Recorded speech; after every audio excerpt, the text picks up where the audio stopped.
Initiating goodnight sequence. Dispersing appropriate dosage of compound 347. Initiating phase 1 of memory calibration. This won't hurt a bit. Just close your eyes.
can stay right here, we will play until somehow you can find a slightly different frame of mind. Right here in my arms, away from all harm, you'll be safe from all the flares, although I know you don't care.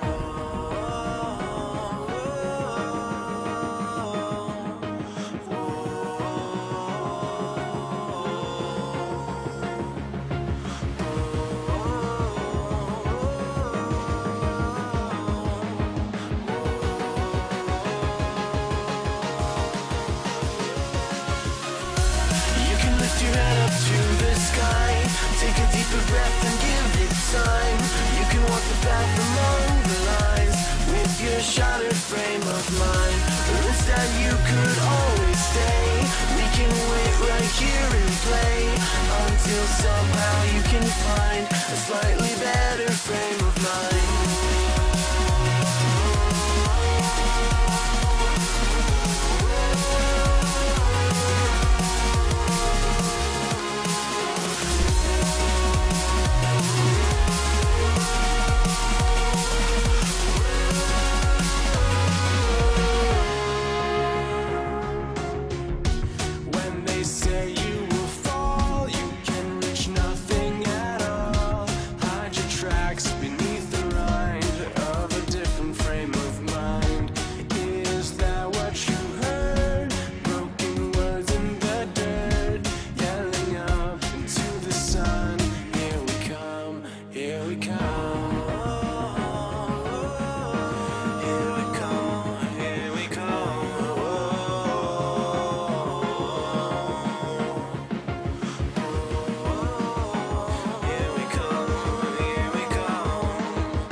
Take a deeper breath and give it time.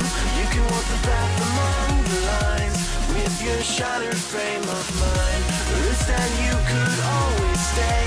We can wait right here and play until somehow you can find a slightly better frame of mind.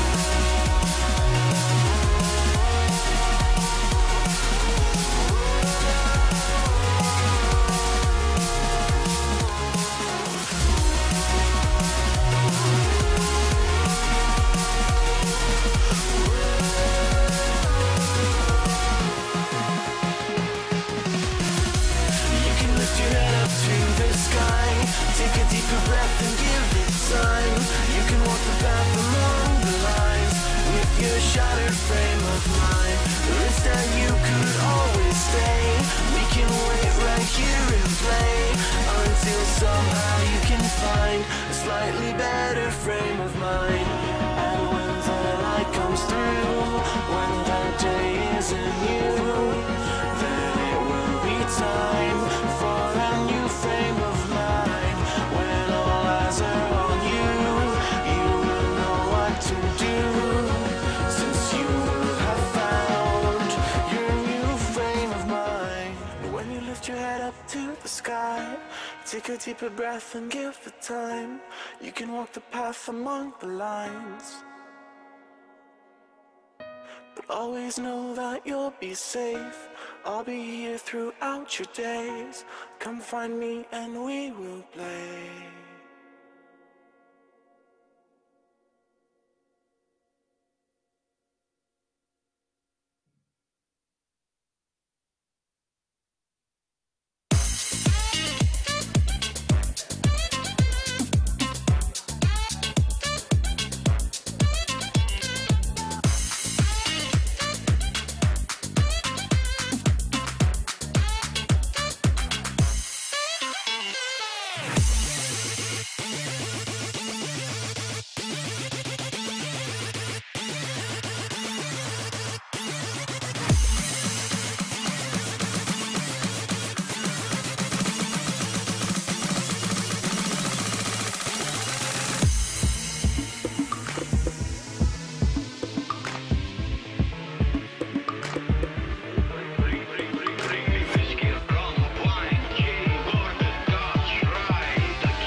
Welcome, ladies and gentlemen, to Paysafecard Go4LoL EU West monthly finals of July 2015.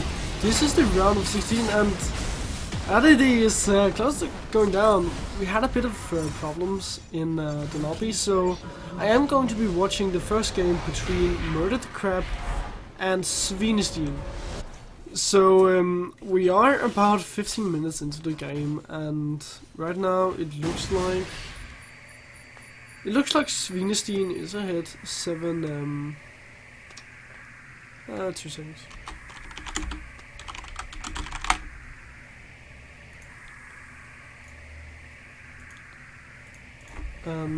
Svinestein is a bit ahead.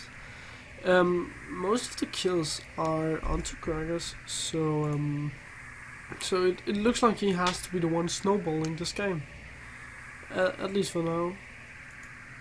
All these problems.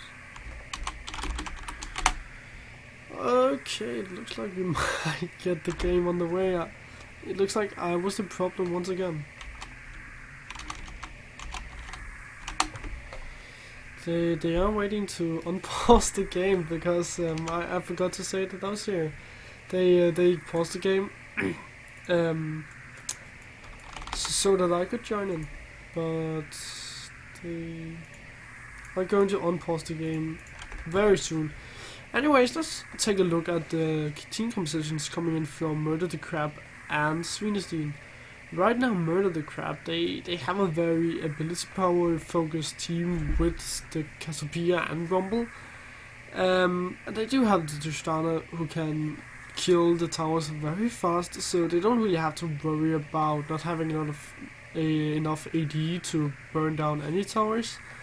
And the only thing I can really see them missing are the engage. Of course they do have the Rek'Sai, but she's not going to be enough if she's going to be denied when she tumbles in. So they are going to be playing reactively and wait for Svinestein to try and engage onto them. And then on the opposite side, Svinestein, they have a lot more engage. They don't have a lot of disengage like Murder the Crab does. And they also have a very mixed team because they have Graves. He's a early game, mid game AD carry, and he wants to focus there. He's not really that late game hyper carry like a Wayne or a Cockmore. Tristana isn't really a hyper carry anymore, but she's fairly safe in the late game because of her resets. And they just have a very good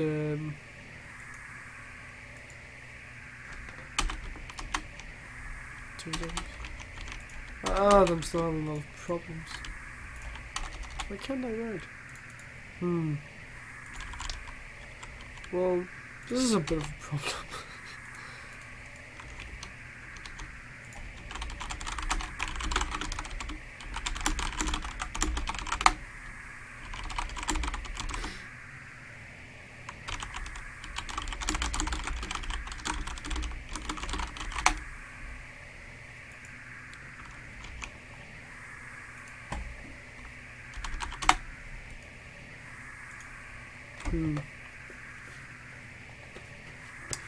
Well, we are still waiting for them to start, and well, I guess we can take a bit of a look onto what has happened in this game, at least where the killers went. Most of the kills for Murder the Crab has actually went to Swaxation in the top lane on this Rumble, and I like that they have focused on getting Rumble ahead, because when you had him Rumble ahead, he's a very good mid-game team fighter because he has so much damage coming from his equalizer and his flame spitter. So having him ahead is very good for Murder the Crab. The only thing I'm really concerned about for them is the fact that Rek'Sai decided to go for a warrior. Because once you go for a warrior, when you decide to go for a warrior, you have to snowball the game in your favor. And if you can't do that, and they are already behind 4,000 gold, and if you can't snowball the game in your favor, then you have a problem. Because the warrior and champion are going to fall off really hard in the late game. And at that point, the Cinderhold would have been better for Rek'Sai that will get bursted by Victor or Graves. And that's not really what you want as a Rek'Sai. And now we are coming back into the game, so Hobson in the bot lane just taking this tower. He will be able to get the tower and back off before anything happens. And he's just going to farm a bit now. He's not really being pressured. He doesn't have that many wards, but he has ward here, and he knows that Graves and Morgana are in the mid lane. So he's not being pressured that hard. Valentine and Krisen can't roam to the bot lane at first, and at least not to kill him. Setnik picking up the blue buff. Getting those blue buffs for Setnik is going to help them, since KP just wants to be spammed. But Swing Team are going to have a red buff stolen away, and it's going to hurt them because they are already behind, and if they can't get their own gold in their jungle, then they will fall even further behind. And if you can't pick up that, then that's a problem. But actually, Svinestein are starting to move up in the mid lane. I'm not quite sure why they are doing this. They have this scaling coming in from Cassiopeia, so if they could just somehow get some picks with Cassiopeia and Rumble, then that would be the best, because they don't have that much engage, as I've already told you. And if you can't engage with someone, how do you expect to get the kills? So just picking someone off is your best opinion, but for mid lane might have been found here, or is it Anadi? Anadi taking a lot of damage, same as for mid lane, but Anadi being thrown back by... Oh, where did he go? He went to the other side. Reason going down, Krebsen picking up a kill, Turkey Trash now being focused, going down, and Phil Konge is about to transform, and he just uses his ultimate defensively and flashes away, and now the Dragon Roar up for Svinestein, so that would be very nice for them to get that objective. The rest of Murder the Crab are low, so they can't contest this Dragon. Adadi doesn't really want to go in, doesn't have the flash, so they are in a very difficult situation right now, but he goes in and just picks it up without the smite, so a nice fight for Svinestein here, because... Oh wait, sorry, very nice fight for Murder the Crab here, because they got the kills, and they got the objectives as well, so that's really the way to go for them. They want to get some of the kills and then get the objectives, because in a team fight you're not going to win if you have a bad engagement. Setting might have been picked up here, but get some way. I can't really say how much it means for Murder the Crab, because as I've said so many times, the main problem for them are that they don't have that engage, and you need to find these fights where you can pick someone off and then go from there, and they just did it. They got the kills, they got the objectives, and that's what they need. And now Svinestein are going down to the bot lane to pick up the outer turret right there, and it would help them get a lead, because they already have a bit of lead, and those inner turrets are basically just there to get the lead. But in the meantime, in the mid lane, Murder the Crab are trying to respond by taking up inner turret in mid lane, but I'm not quite sure that they will be able to respond fast enough with no kind of base race, but Svenestein are so far ahead because they are already to the inhibitor tower.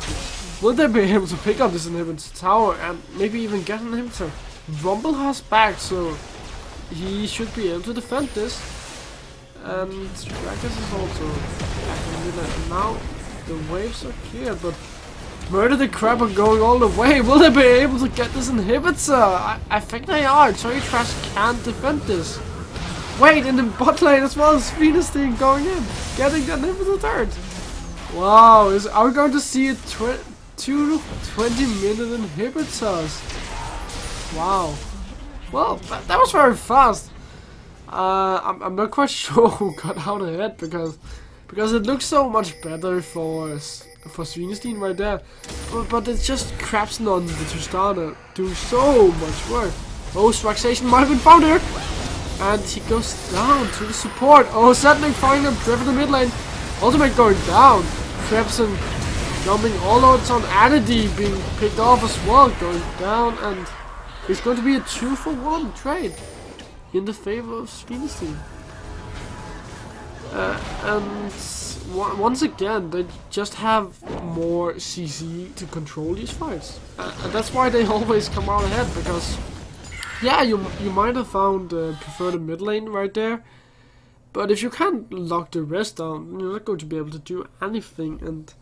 And you shouldn't even be fighting because Krebsen on this Tristana, he's not ahead and he's not too far behind, but he doesn't have too much damage quite yet. And since he is your main AD damage and you have a scaling AP mid laner, then your damage aren't going to be that high.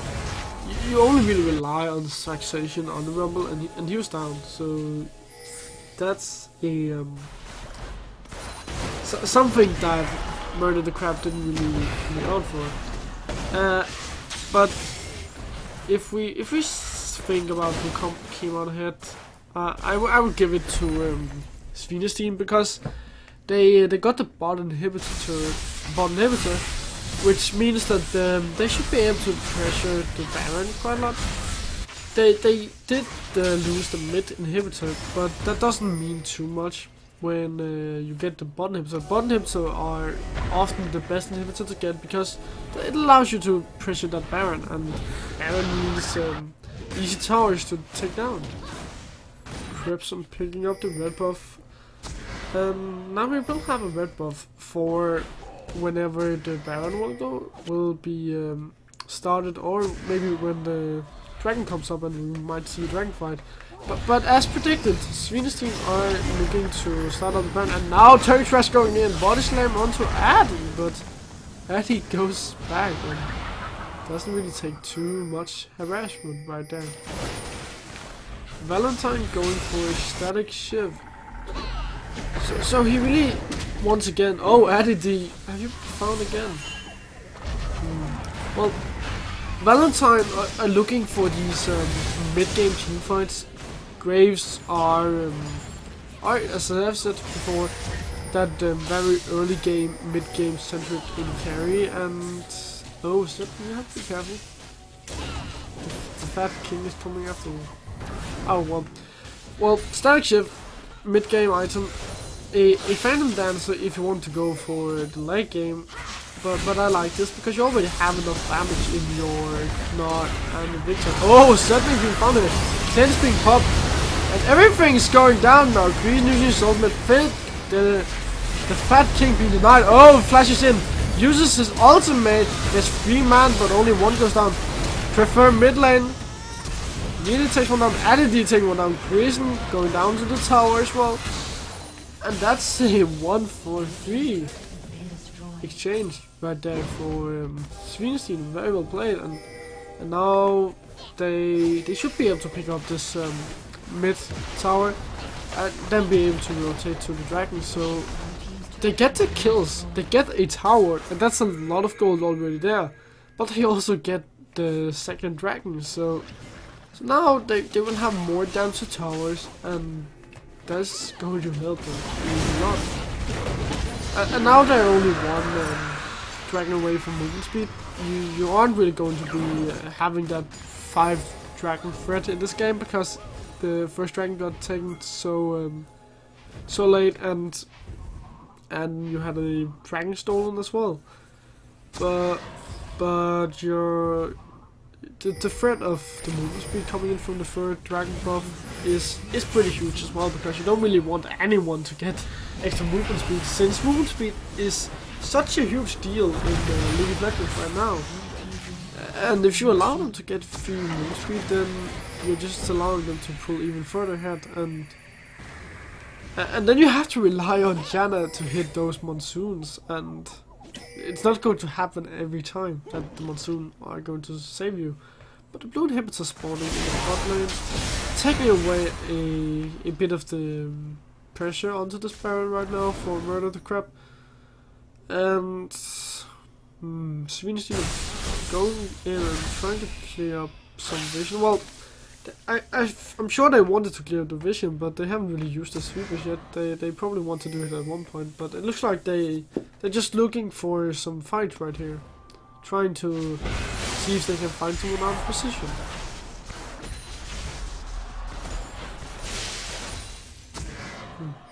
Itemization wise, Victor went for a very bursty build. He wanted to take the he took the Abyssal Scepter and the Void Staff, so he's just going to burst anyone right now. Oh, that's an Equalizer. Where did the Crab go in? Greason landing a double ultimate. Setnik being focused by Valentine. Monsoon healing them both up. Valentine nearly picking up 1. Fat King picking up 2 kills. And that's already 3 men going down. Now Valentine's being the one focused. And will he go down to the bomb? Yeah, he will. And now the Fat King being focused. And that's actually the ace coming in from Murder the Crab. I am not sure how they got that ace, but looks like they want to go for the Baron now. And are they taking them off to full? I think they are, because they aren't going to be able to tank this for far too long. Well, yeah, they give up. Vexation, if they wanted to, he could have come in with a teleport, so I'm not quite sure if that was the best, but, well, yeah, rest of Svenstein are up again, so it probably was the best, just to play it safe and not take any unnecessary risk. Energy might have been found, but the Dark Binding misses onto him, coming in from Beaston, and now we have a pause. Let me check what it is. It's internet. Someone's having internet problems.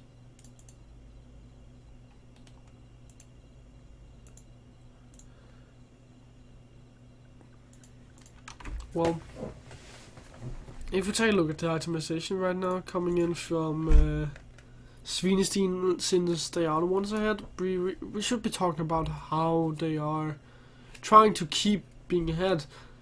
Gunnar right now, the Fat King, he went for a Frozen Mallet and a Hexdranger, so he has a lot of attack damage right now, and the slow coming in from the Frozen Mallet. So once he goes into a split push or in a team fight, nobody's really going to be able to get away from them.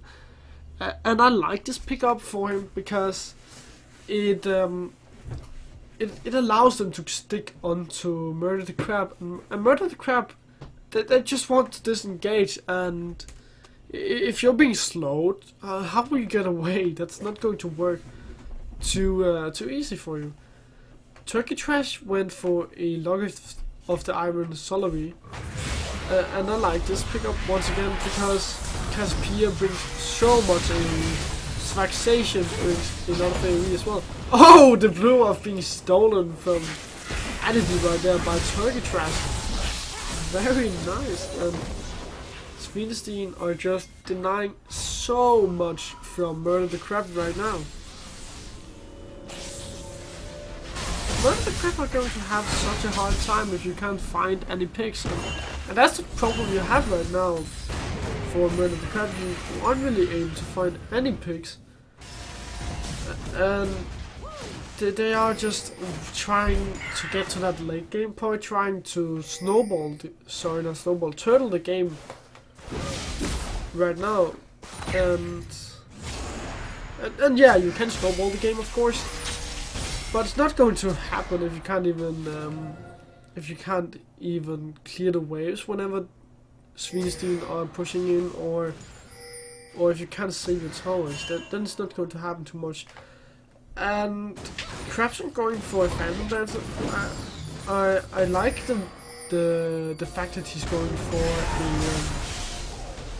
a late game type of build, and I understand that. It's very interesting that he didn't go for Static Shift though, because they don't have a lot of wave clear on the side of Murder Crab. And yeah, of course now they do have a open inhibitor, so it's not going to matter too much. Oh, that's an ultimate missed actually by Setnik. Setnik being taken down, maybe here. Can a Monsoon save him? On the opposite side, Crabson taking Dragons down. That's a double kill for Crabson. Crabson picking up another kill. And Svenstein are just falling everywhere. Last kill coming in for Sfaxation.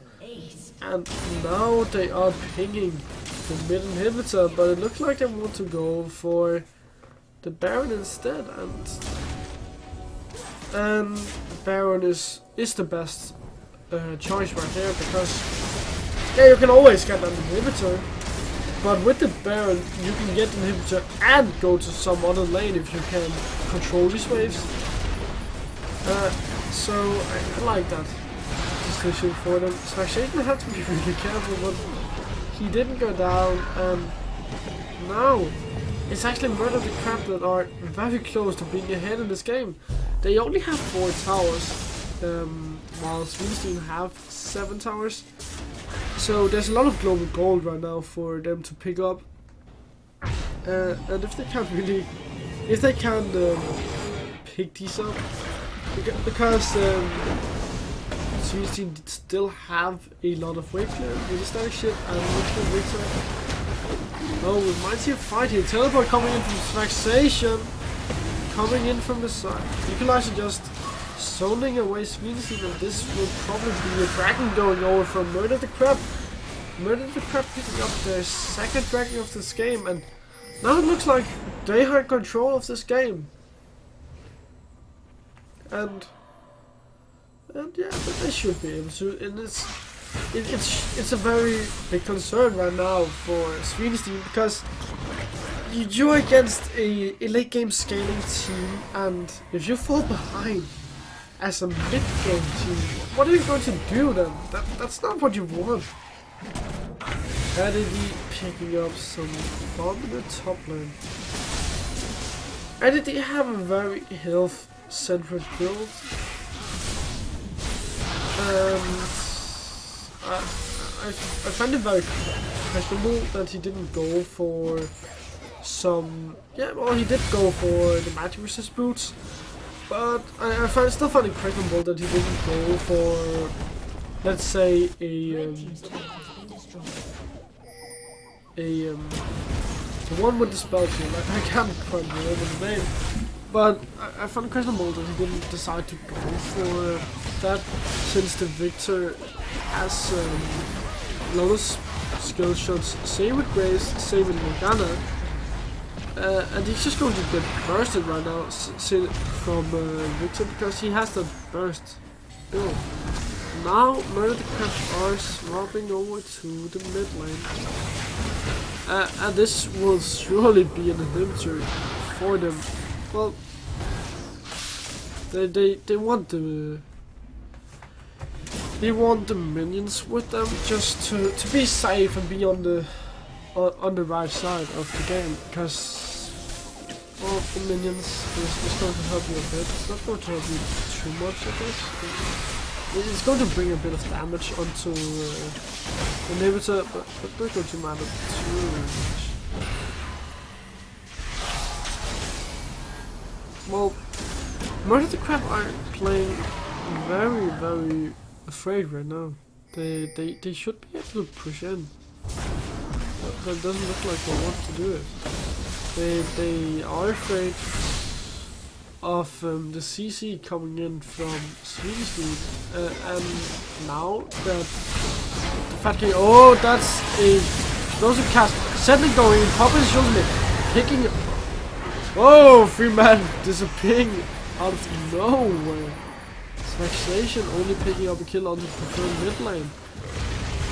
That actually looked okay for the crab. Turning Trends has to be careful now. Reason might have found a Tristana. Addy, are you being taken down as well? Crimson and Addy having a last stand. Crimson might get away. And that's an ace coming in from Sweden. And now they're the ones ahead. This game is very close. 19 to 22. 6 towers to 7 towers. 2 dragons to 2 dragons. And a 2,000 gold differential. So very, very close. And now Sweden going into the mid lane. Looking to pick up some towers. I'm not sure they are going to be able to pick up the towers though. Because the rest of Murder the Crab are up now. Unlucky Hearts was trying to protect it, and they didn't take any damage onto the towers because of the shield coming in from Janna. So rest of Sweden just going to back away and wait for the next objective to come up very soon. Yeah, it's going to be Dragon in 2 minutes, and both teams want that dragon, the third dragon, where you can get the movement speed. That's going to be very helpful for any team that gets it. Crimson picking up a red buff, so he will have that true damage over time for the next dragon fight. That's going to help him a lot, especially with the peeling against Ignore.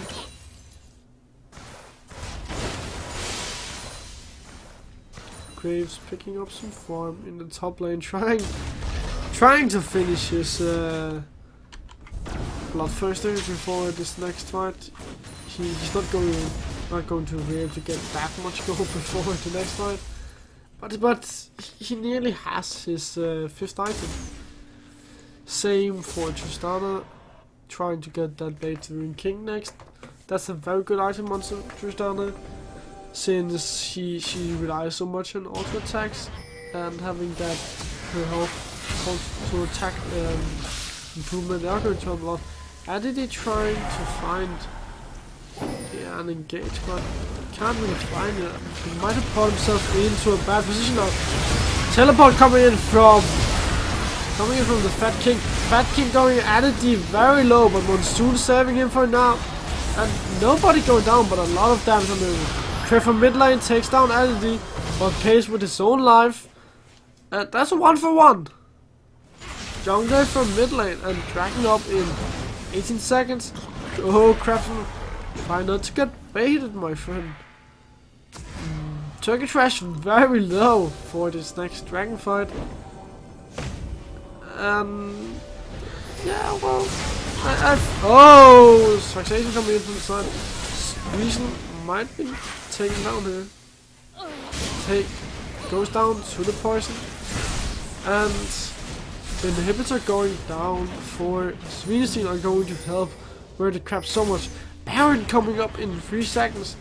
That will surely be the next objective that Murder the Crab looking for, and they are already 5 men there. Prefer the mid lane are still down, and the support for Sweden are also down. So Sweden want to go in and do something, but the Baron are being taken down, and Murder the Crab comes out ahead of that fight. And now Sweden, they are pulling down towards the dragon, but they have to be careful not to trade it for something else, or even take a fight, because here comes Murder the Crab. Murder the Crab going in. Can you steal it? Eagle Eyes is coming down onto the Fat King. The Fat King trying to run away. Turns around, but just takes more damage, and Murder the Crab are happy with that trade. They didn't get any kills, but they got the dragon, and that's all they wanted. So nice for Murder the Crab, and this game is still very even. Both teams are getting aced everywhere, and there's not really anyone pulling out that far ahead right now. So this could still go over to Murder the Crab or Sweetstein.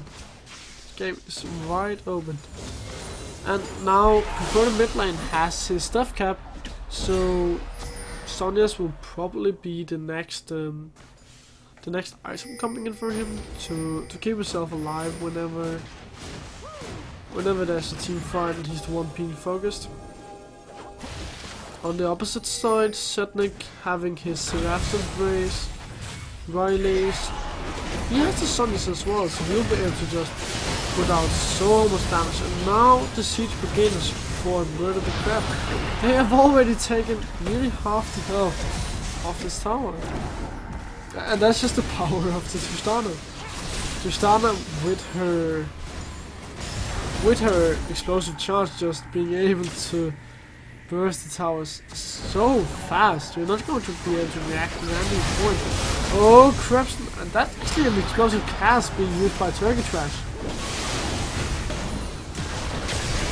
They don't really have that much engage now. They have to find engage by the Fat King, but he can't go in when he's denied by Janna.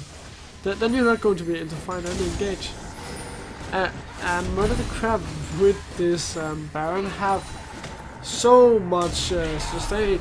They are going to be able to just siege for days.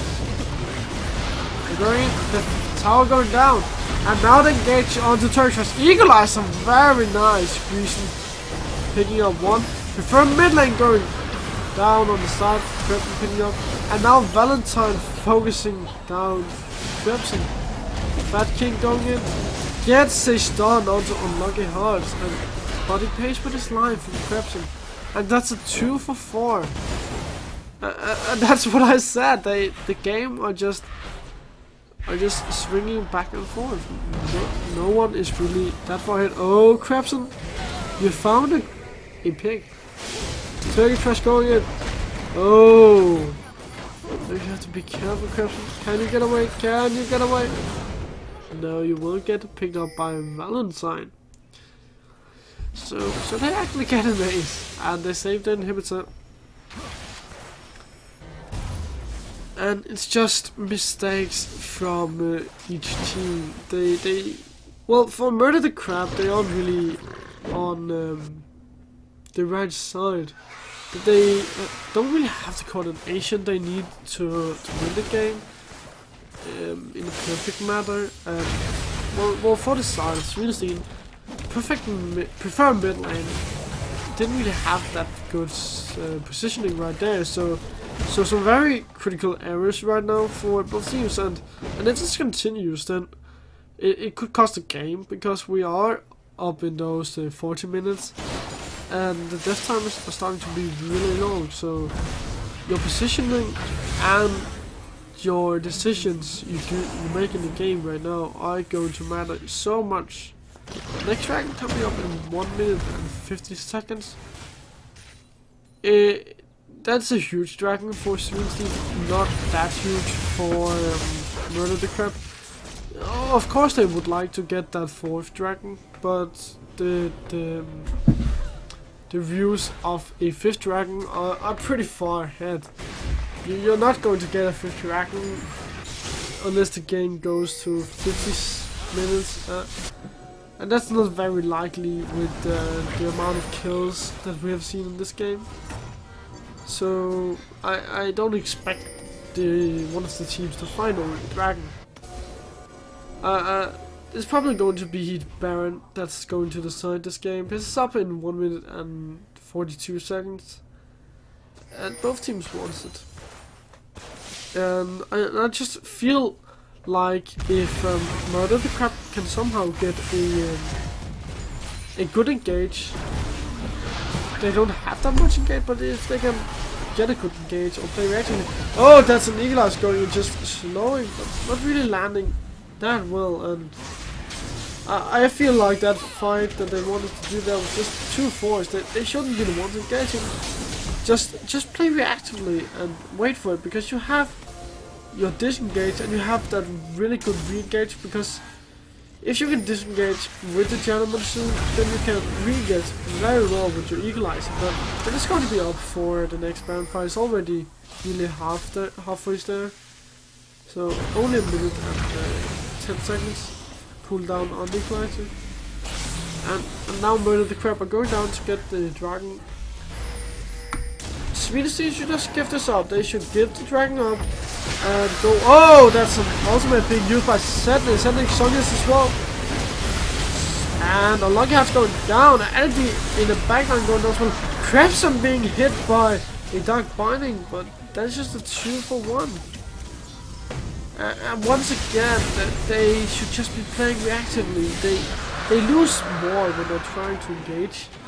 And right there, as I was trying to say before they engage, Swedish team should just have backed off there and use the opportunity to go in, place a lot of wards in the Baron pit, so you are ready for whenever Murder Crab wants to take the Baron. That would be the best decision in my opinion, but now Baron is up. Neither team have that much vision, and Entity still being down for 15 seconds means that Swedish team should be able to pick up this Baron. Down and it's might. Oh, suddenly using his ultimate. The third mid lane might go down. Teleport coming in from Svaxation, and oh, third mid lane are in the best spot. Fat King finds Svaxation. Svaxation going down on the side from Valentine, and now Adity is in a very bad spot, but Crimson picks up from mid lane. Crimson jumping in onto Valentine. Valentine might go down, cleanses it away, and survives. And now Swedish team got the Baron, but at the cost of 2 persons. And now the rest of Murder Crab wants to go in. They want to get the 2 inhibitors. Oh, Crabson goes down. The Dark Binding saving everything right there. Setnik trying to find one. Another Dark Binding onto Setnik. Valentine, do not go in, my friend. You have to be careful. Fat King picks up another kill, and he has so much time. And he also has Guardian Angel. So he can just stay in the backline forever right now. He has the slow coming in from randoms, and with that Guardian Angel, it's just going to make him stay there forever. And hi. Preferred mid lane went for a. He sold his Abyssal Scepter to get a Lich Bane. That's very interesting. I can understand the burst you get from the Lich Bane. The burst you get onto someone or in town. Oh, Grecian, be careful, be careful. Sonya going out from Grecian. Eagle's going out from Svaxation, but Valentine picks up Svaxation. We might see the final push coming in from Swedish team now. Still 2 persons down for Murder Crab. 1 coming up in 8 seconds. But Rumble being down for 1 minute is going to hurt them so much. Will they be able to close out the game? Prefer mid lane going in. Get some Mikaels and get some heal. Reason to down, and that's the game actually. That's the first game being taken by Swedish team. Remember guys, this is a best of 3, so we will see at least another game between Murder the Crab and Swedish team. So guys, we are going to take a small break, and when we come back we will have another game coming your way.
praise and set our spirits free.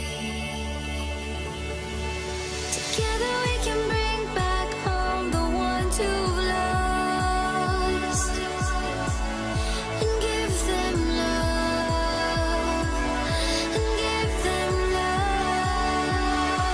They can try to bring us down, but we know we're much too proud to lose faith. We have what it takes. 'Cause we are a new generation. We are a new generation. We are a new generation. We are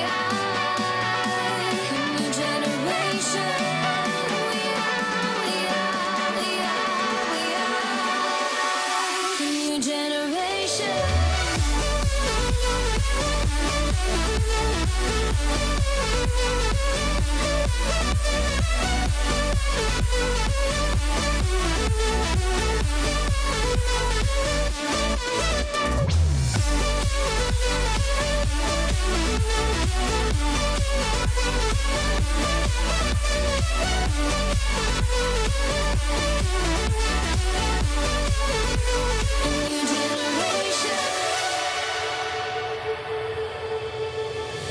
You can be anything you wish to be. Don't let anybody tell you differently.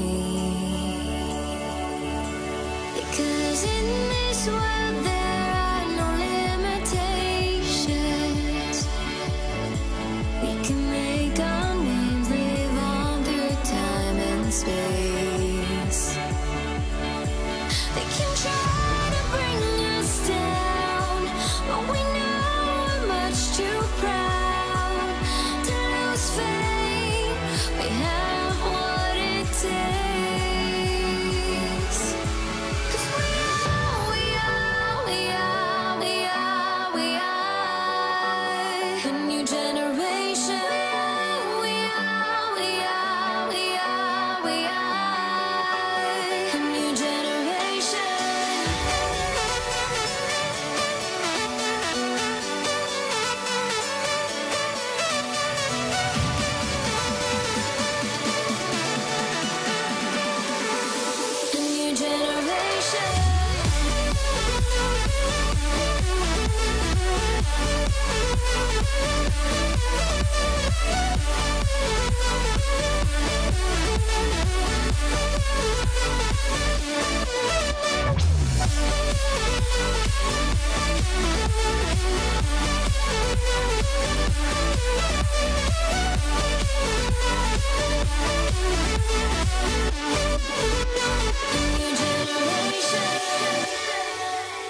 Switching out.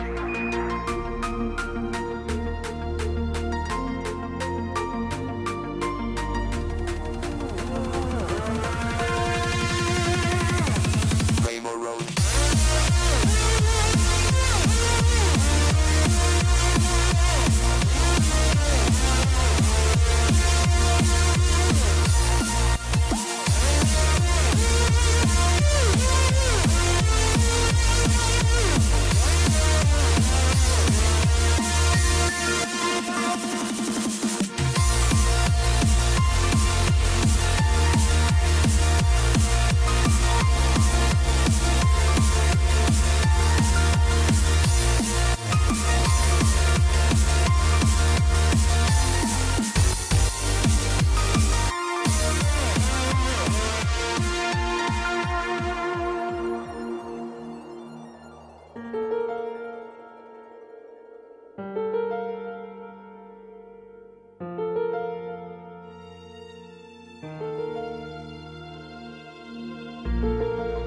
There is no place and no moment in history where I could stand and say, arithmetic begins here, now.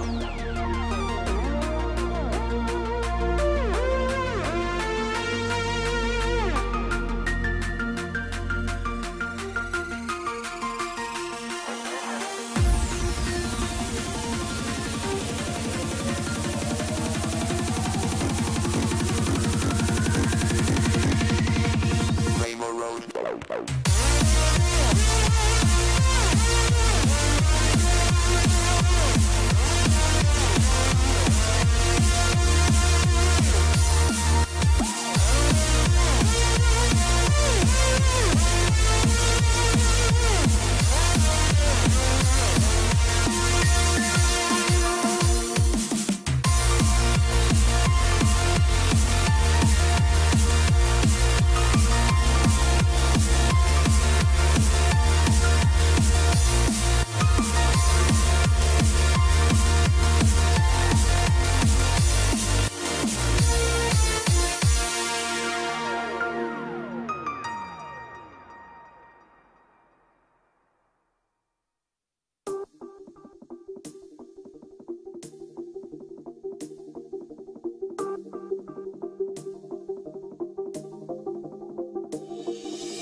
looking down, I'm standing on the edge and I'm looking to the ground.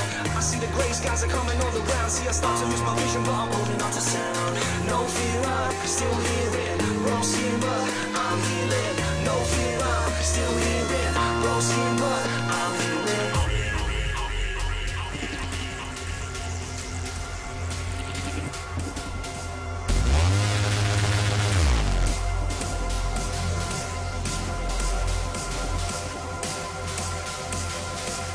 I'm holding on to sound.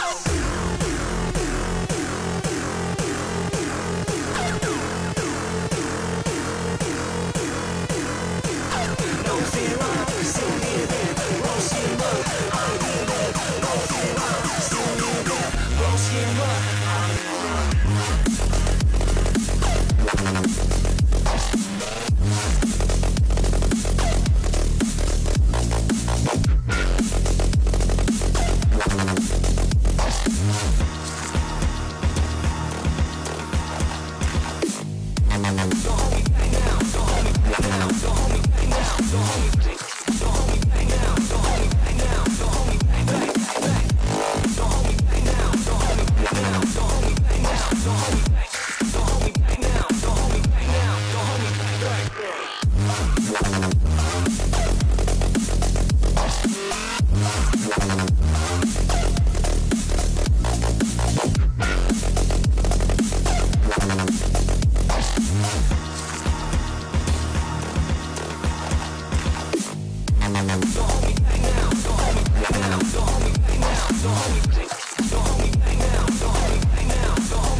I'm holding on to sound. I'm holding on to sound.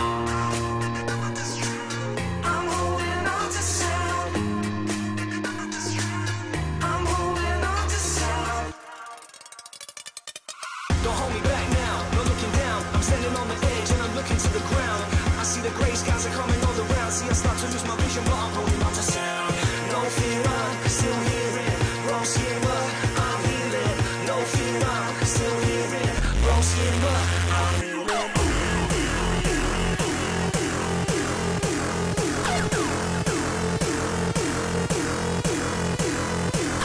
No fear, I'm still hearing. Wrong skin, but I'm healing. No fear, I'm still hearing. Wrong skin, but I'm healing.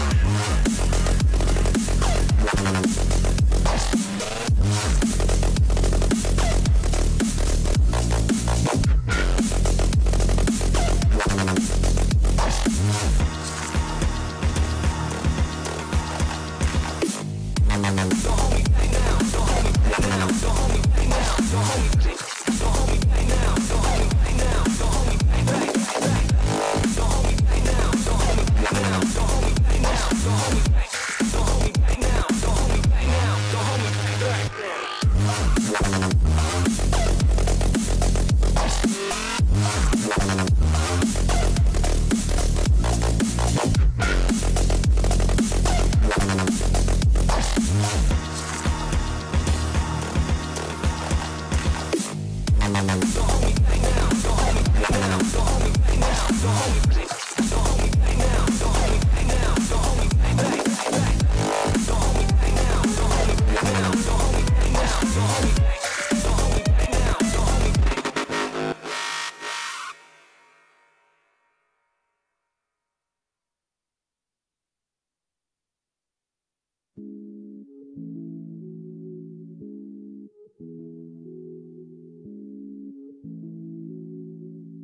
You used to think I was someone special till you knew my name. Open the doors to invade my castle. Don't you feel it strange? I'm going out on a limb where the clouds start to thin, where in my heart I can still be grim. Out on a limb, out on a limb, out on a limb, out on a limb, out on a limb.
Escaping fame and fortune across the globe.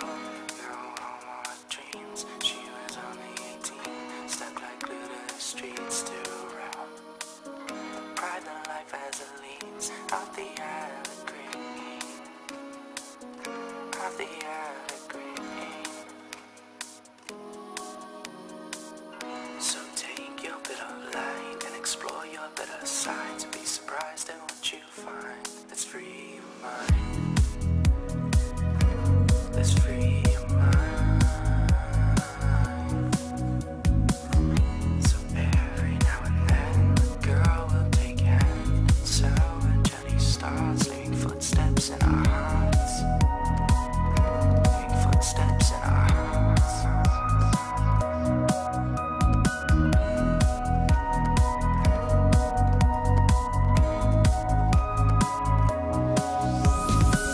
Escaping fame and fortune across the globe. No more dreams. She was only 18, stuck like glue to the streets to roam. Pride the life as it leaves off the evergreen, off the evergreen.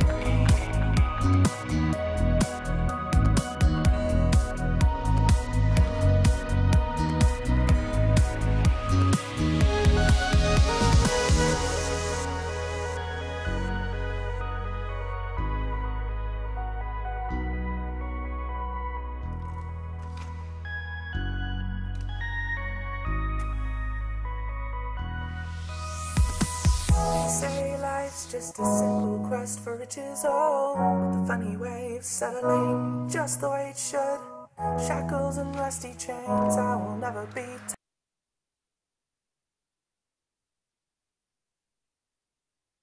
Once again, ladies and gentlemen, welcome back to the Paysafecard Go4LoL EU West Monthly Final of July 2015. We are in the quarterfinals with Team Enigma versus Team 3 Riot Points. This is going to be a best of 3 and it is the first game today between these two teams. My name is Jesper Benvarmeren and I am going to be casting this all game for you, and I can see something is wrong with my stream. Give me 2 seconds to fix it. It's because I made my client bigger. Scumbag me. It looks to be fixed now. Anyways, guys, welcome back, and the first 2 bands of this series are going to be Severe Victor for Enigma, and in Nidalee and Elise for 3 ride points. So Nidalee very strong with the Runeglaive, same as with Elise. They can both carry these games really hard, and I don't need a lot of gold to get to that very strong point. They basically just need a Runeglaive. Enigma banning Severe, that's normal because Severe is such a strong AD carry. Victor, a lot of damage, a lot of burst, a very good mage right now. Evelyn, very strong in the jungle as well with the Runeglaive, a bit like in Nidalee and Elise. And Aurelia, very strong top laner, being banned out by 3 ride points. Anyways, the first pick for Enigma are going to be Alistar, so they are prioritizing that very strong support, a good front line, a lot of CC as well, not a lot of lockdown, but some CC. And I like the first pickup for them. Janna and Echo on the other side. Echo, I haven't seen him in the jungle in a lot lately. He's not that strong after Devour came out and Runeglaive came out, because now he's getting bursted since he's not a true mage, and he doesn't benefit that much from getting a Runeglaive, so that's not that strong. But Janna very good against Alistar because you get that disengage. On the other side for Enigma, Shyvana and Zed. Shyvana very strong jungler, especially now that the Devour is out, because when she just stacks all the damage, well, it's not going to be Shyvana anyways. Well, she's a strong jungler, but Kalista, she's a very good AD carry, and I can understand why you prioritize her over Shyvana, because she is she's such a good AD carry, a lot of damage. She falls off very hard in the late game, so that's a con about her, but she's still very strong. And alongside Azir, you have a lot of utility and a lot of ways to make plays with Alistar. So yeah, let's just call them Alistar and Azir. And for 3 ride points, they are hovering over Corki, and he's not a strong AD carry right now. He's not up in the card tier list, but whenever you can't get a Severe or a Kalista, then people usually fall back to a Corki or a Tristana. And when you have built your team around a mid power spike with the Echo, then I like the pickup for Corki, but the Gnar, I feel like is a bit more questionable. Of course, you get the engage. You don't really have that strong, reliable engage coming in from Echo, but I still would have loved to see a different jungler with more engage and maybe a Rumble in the top lane, because then you would have that very good synergized mid-game power spike with Rumble and with Corki. But that's not going to happen. So Echo, good follow-up, Gnar, good engage, and good power spike with Corki. So they also have a lot of ways to poke in a siege. Rek'Sai and Maokai being locked in by Enigma. Rek'Sai, very strong jungler right now. She's one of the better Cinder Hulk junglers. There are mainly 3 types of junglers right now. There are the Cinder Hulk, the Runeglaive, and the Devourer, and Cinder Hulks aren't the ones being prioritized too much right now. But she's still fairly strong. A lot of good ganks in the early game, and a lot of utility, and a lot of mobility to get around with her ultimate. And Maokai, yeah, just a good front line, and he can engage. So they have so many tools to play around with right now, Enigma, and they have built a very good team composition. The last pick for 3 ride points are going to be Varus. well, his ultimate is going to be very good to follow up onto Gnar and Echo. And of course you do get a little bit of ability power damage from the Corki in a bot lane. But I still feel like a Rumble in the top lane would have been better to get more ability power. Maybe even a Vladimir would have done the trick. So it's only really the top lane pick I'm a bit concerned about for free ride points. And yeah, free ride points are going to be focusing on sieging up and poking with Echo, with Gnar, Corki's rockets and Varus's arrows, while Enigma are looking for more team fighting, and they have the good front line to soak up the damage. So I'm not quite sure that they will be sieged down because of their team fight and their way to just lock someone down. Anyways guys, we are going to take a small break, and when we return we will have the first game between Team Enigma and Free Ride Points. Don't go anywhere.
Begins to fade now, and I feel like I'm losing time, but I don't know how I'm here.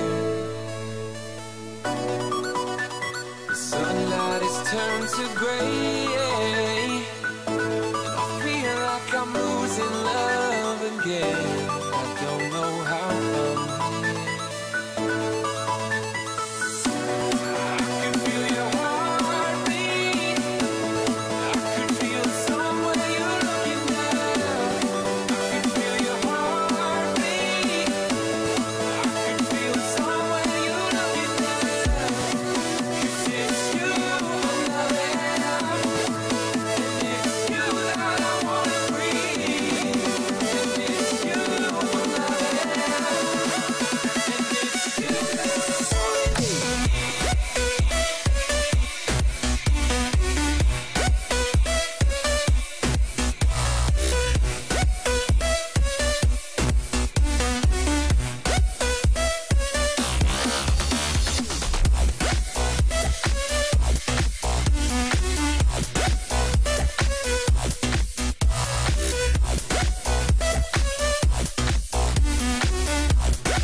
And now we're in game between Enigma and Free Ride Points.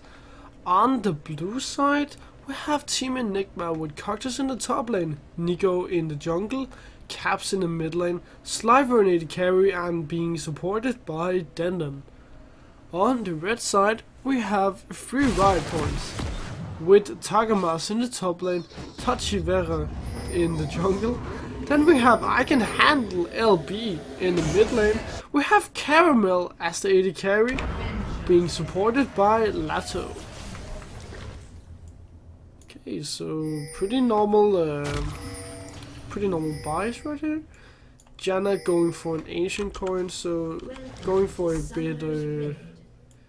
bit more passive lane. She's not really going to poke too much.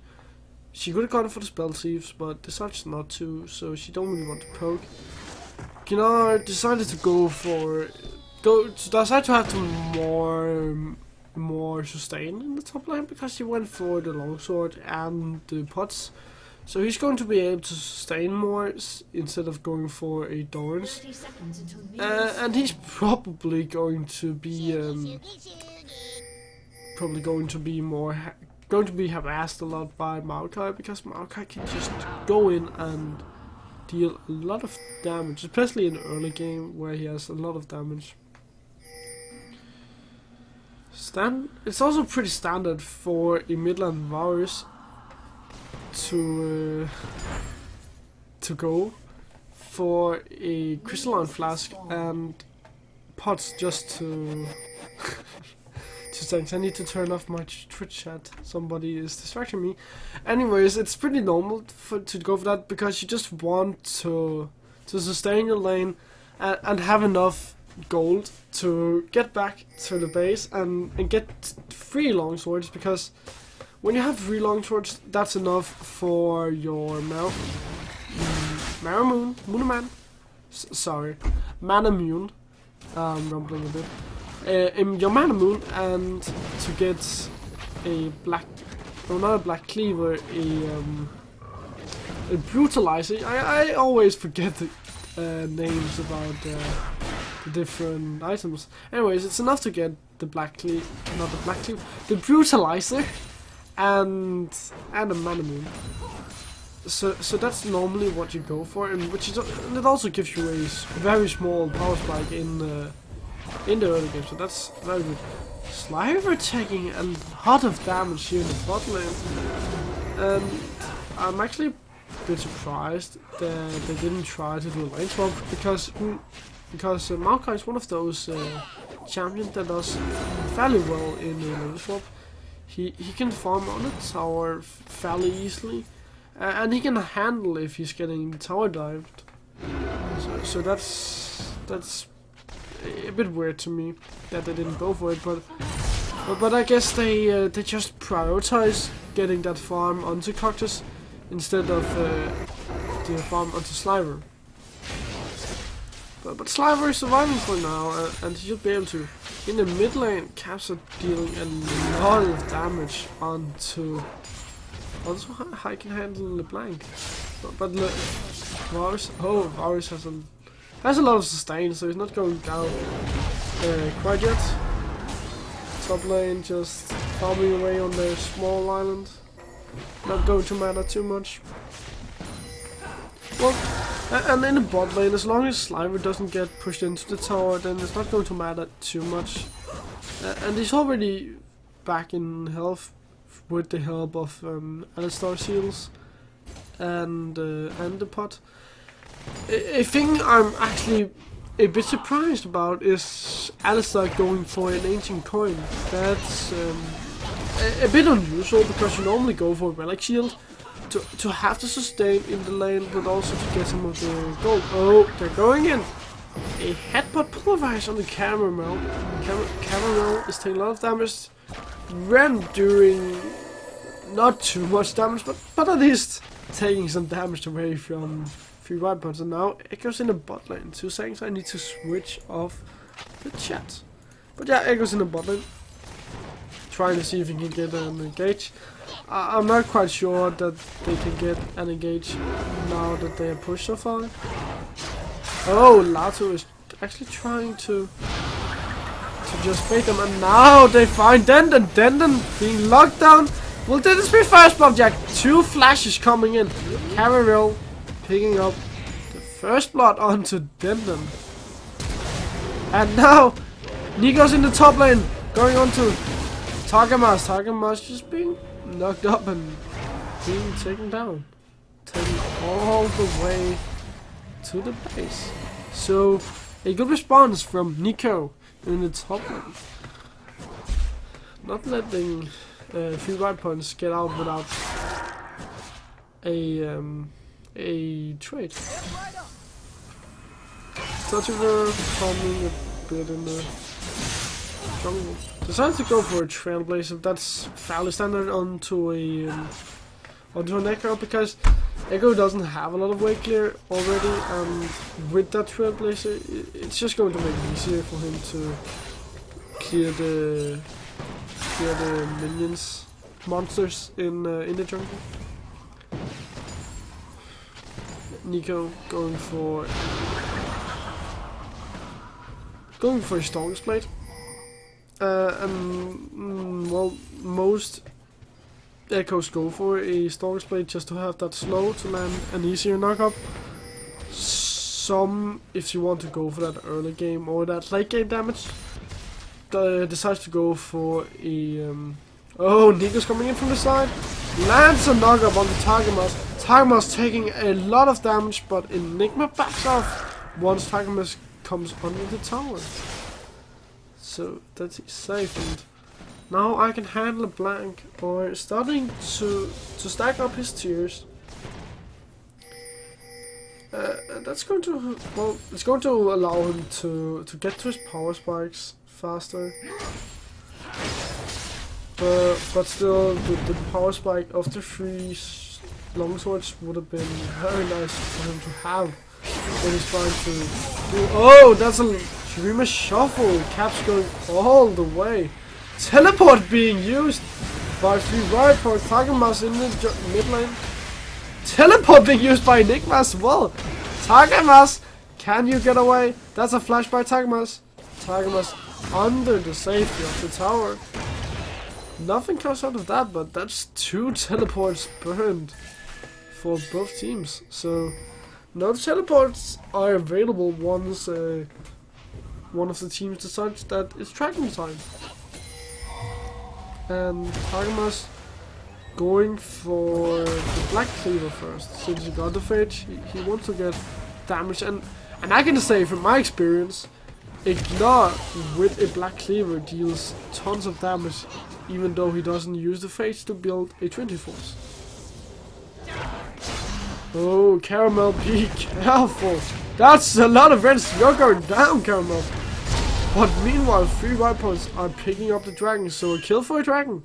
That's not a very bad trade in this early game.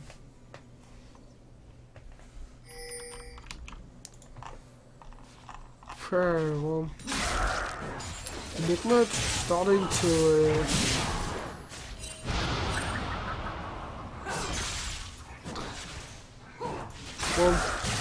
Enigma starting to pull ahead in the early game. They're 900 gold ahead of 3 right points, and there aren't a lot of objectives right now for Enigma to take. Neither for 3 right points. Oh, Lasso taking a lot of damage.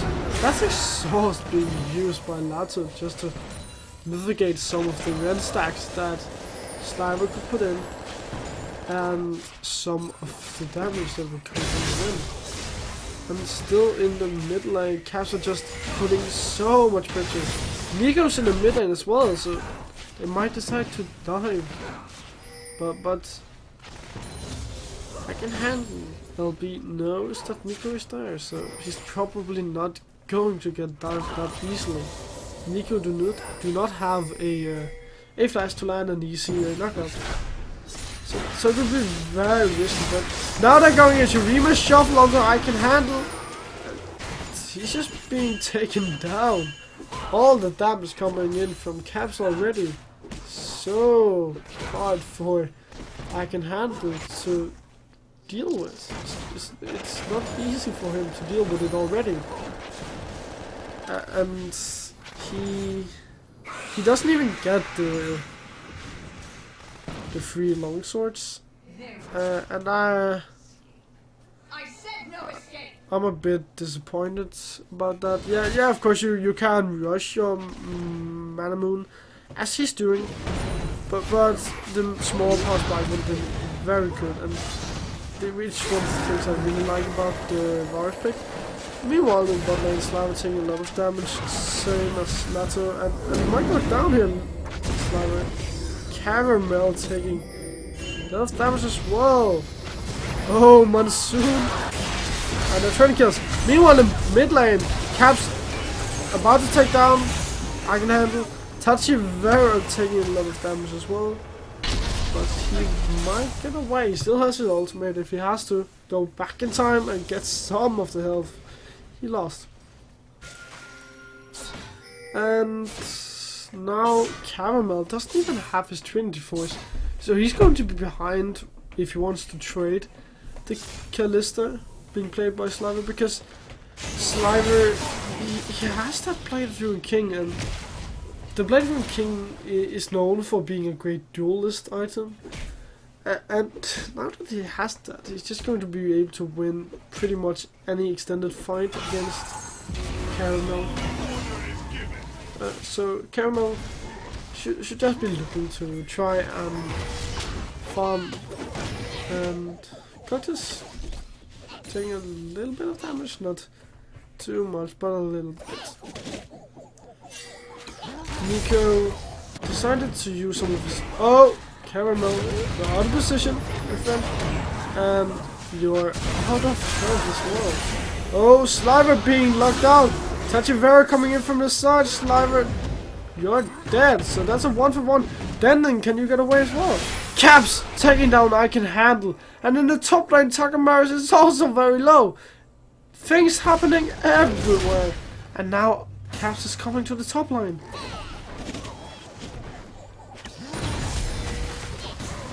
Well, they're going in. Takamaris! Takamaris!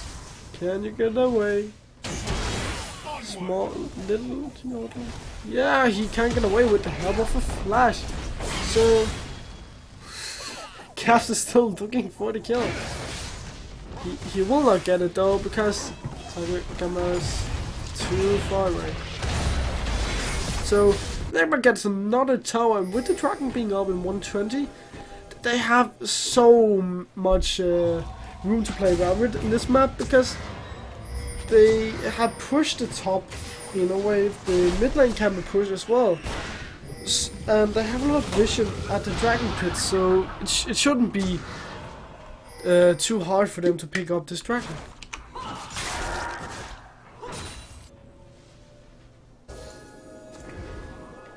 Lato clearing some wards, getting that extra gold from clearing wards. And now Caramel is getting gold. 2 teleports being used. Caramel nearly going down. Cactus in the bot lane as well. This is probably going to be the third tower for Enigma.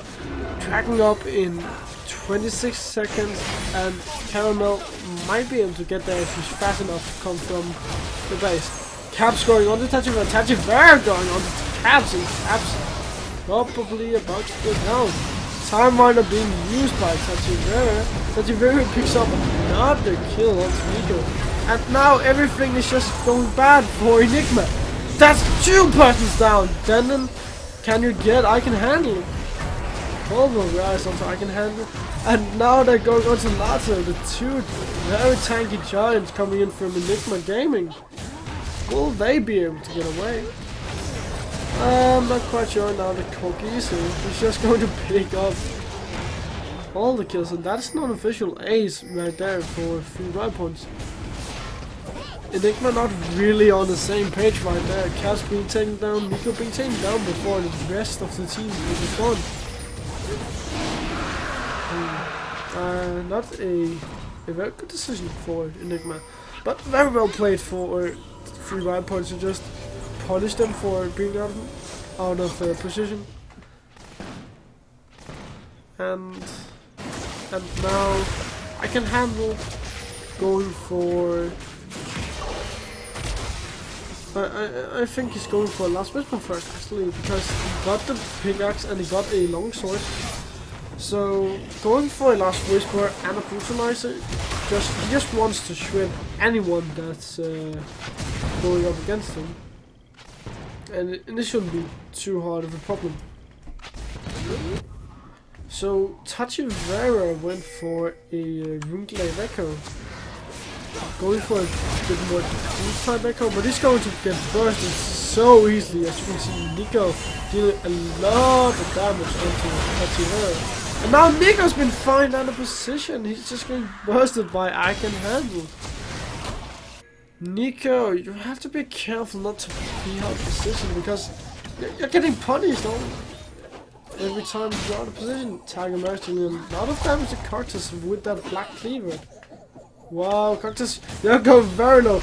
Now Tiger Maris are going in. Tiger Maris trading, getting the kill on the Cactus, but Cactus just locked him down, and with the help of Tower he gets the kill. Nico, Farm Alarm, and Sliver, and then have to be careful. They want to steal this blue buff, but Tachivera is coming in from the side, and now they have to be really careful. That's 4 man against 2 man.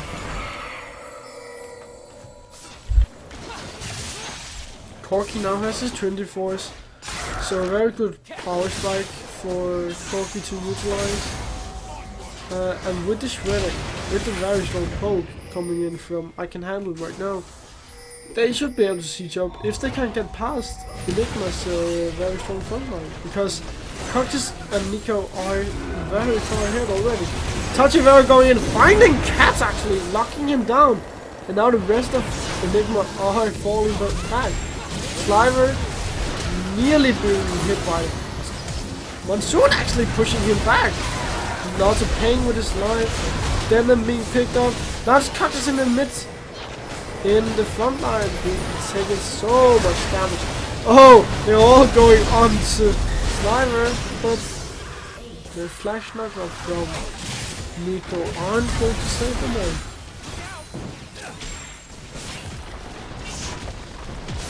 And now, 3 red points. That's the first tower of the game for them. And they will be able to get this inner turret as well. That's a lot of global gold already coming in from them, and that's a 1,000 gold lead for 3 right points just from that fight. And most of the kills actually from 3 right points have been going to the carries in the mid lane and in the bot lane, and that's going to help them so much, because that's where the main poke is. And if you can get your poke strong, that's what the team competition is about. If you can get that strong, then they're not going to have that hard of a time sieging up and winning the team fights in this mid game. Then finding a ping ward, that's 30 gold down your pocket. That's a very flat count. Now, 1.5 minutes of Baron. We're probably not going to see any action around the Baron, but 1 minute and 50 till the next dragon, and Enigma does not want to give up that dragon, because that's the 3rd dragon, and that's movement speed. You don't want to give up movement speed. Movement speed are so essential in League of Legends. The more movement speed you have, the more mobility you have. The more mobility you have, the more plays you can make, and if you can make plays, then you can also get ahead. Well, Enigma going in, getting all the vision control that they want. Very good for them, and it just makes it harder for 3 right points to come in and do something about this next dragon, because if they don't have the vision control, and they don't have a lot of sweepers either, because the only sweeper that they have is on Lato, and he's not going to be able to sweep all the time, so they can't clear too much vision. Tachivera going for still going for the ability bruiser type of build, and that's a very unusual build. Normally an Echo would go for a Cinderhawk build, and my main concern about this build is he's going to be bursted whenever he goes in, because yeah, of course you do have that health to keep you alive a bit longer, but you're not going to be dealing all the damage with your ability power if you're dead. So you need to lock someone down in case to secure your life. Oh, teleport coming in from Cactus. Cactus coming in from his side with the righteous glory. No home guard. Can he find someone? Sliver coming in from the side. That's a 3-man knockup. I can handle a blank being taken out of the fight.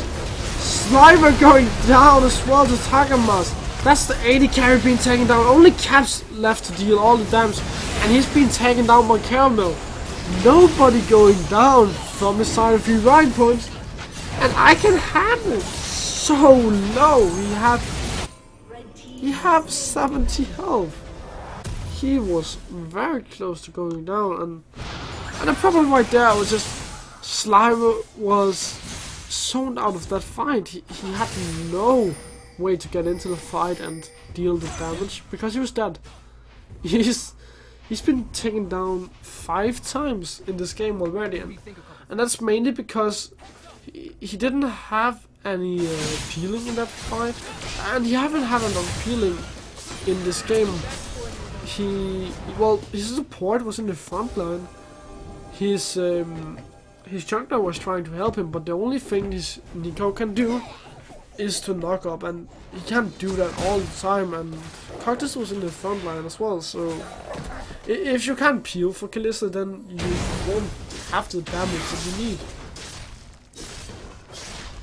And they have to be a bit careful about falling behind to a poke composition, because you really want against the poke composition to team fight. But if you lose team fight against a poke composition, then you're in a bad spot, because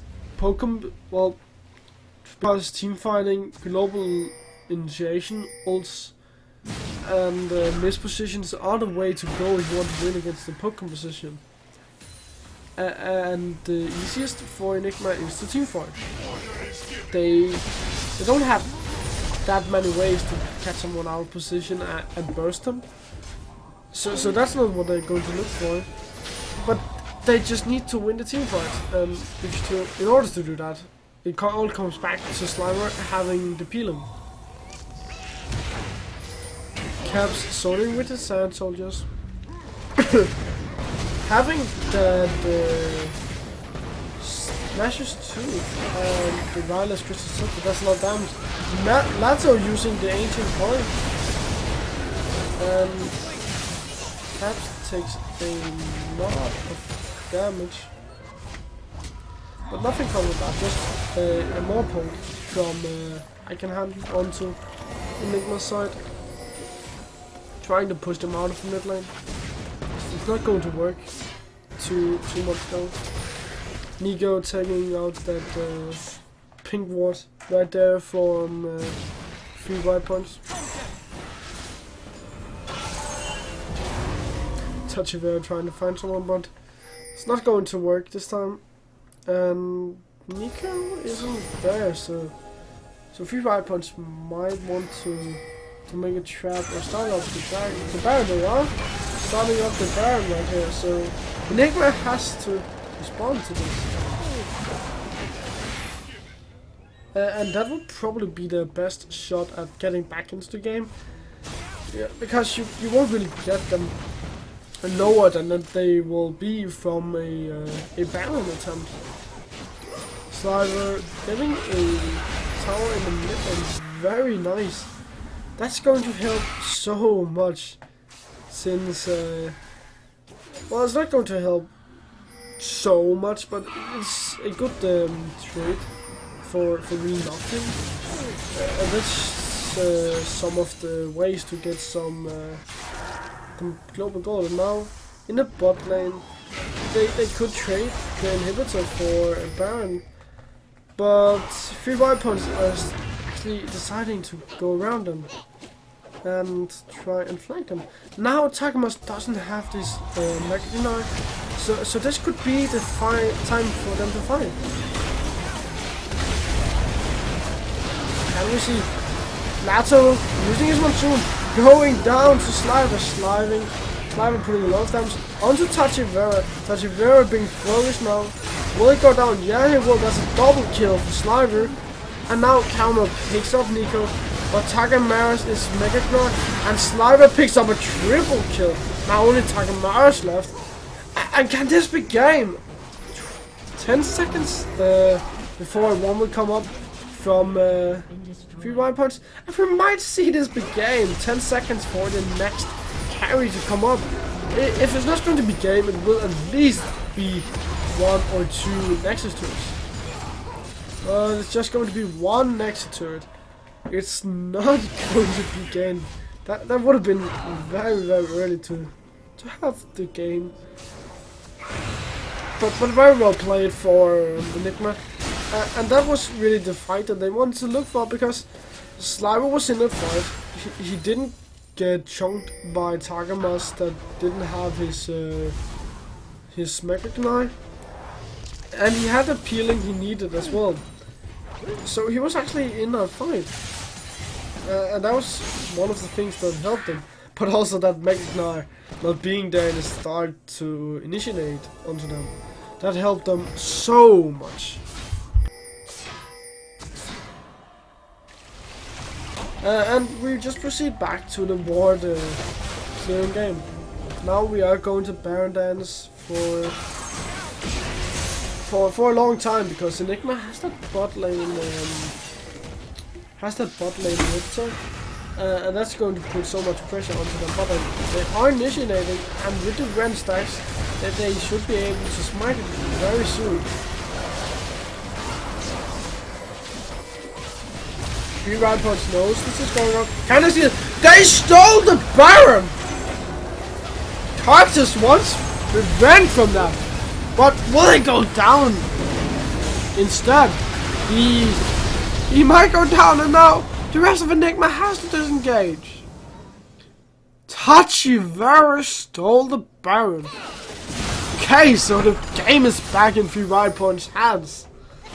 This is going to be very interesting.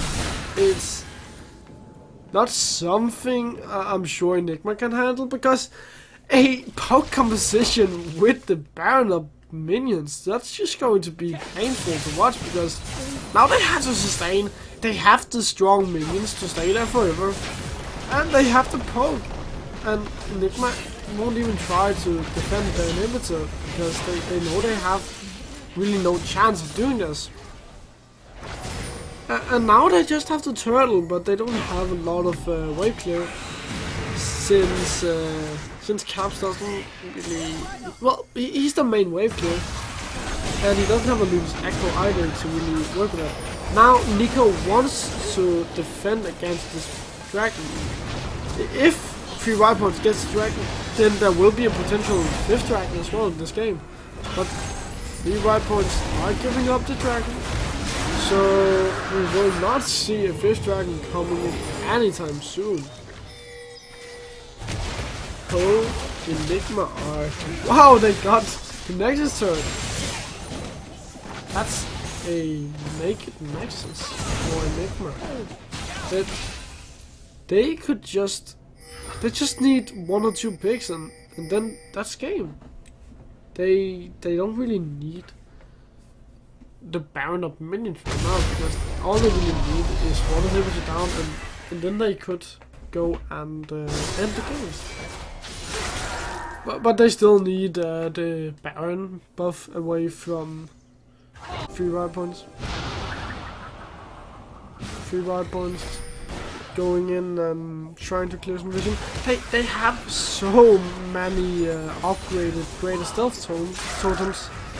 So that's a lot of vision right now coming in from the side of 3 Wild Points.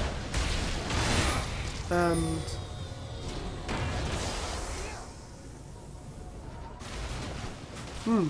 well, Lasso went for a Cease Hovering, so he will empower Corky whenever he's alongside there. Well, at least I think it's Corky he's gone to.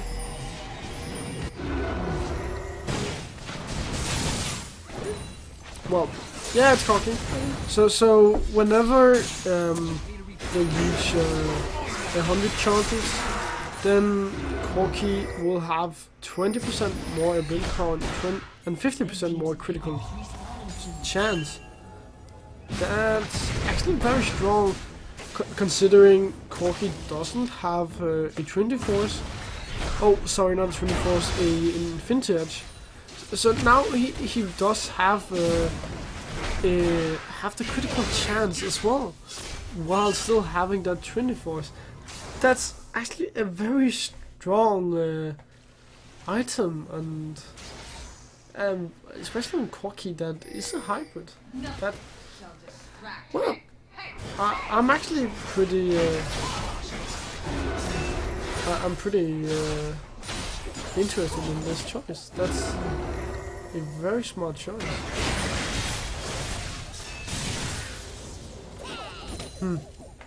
Well, back to the game. It's just turtling right now. There's probably not going to be a lot of action before the next Baron or Dragon. That's mainly just what both teams wants. The only thing we might end up see is 3 ride points going in and trying to siege up somewhere, but that still requires them to go somewhere and push up a lane, and that would probably be the mid lane. But it looks like they just want to get the Baron first, and they are probably just waiting for the golden opportunity, since the Baron are rated. If they just get one person down or 2 person down, that's going to be game, and I don't think they want to risk that. Well, now the problem in the early game about the team fighting for Enigma was Sliver not having any peeling, and now he has a QSS, so he's going to have some self-peeling as well. Oh, Lotto, can you find Lotto? Can you find Sliver? But he will not be able to find Sliver.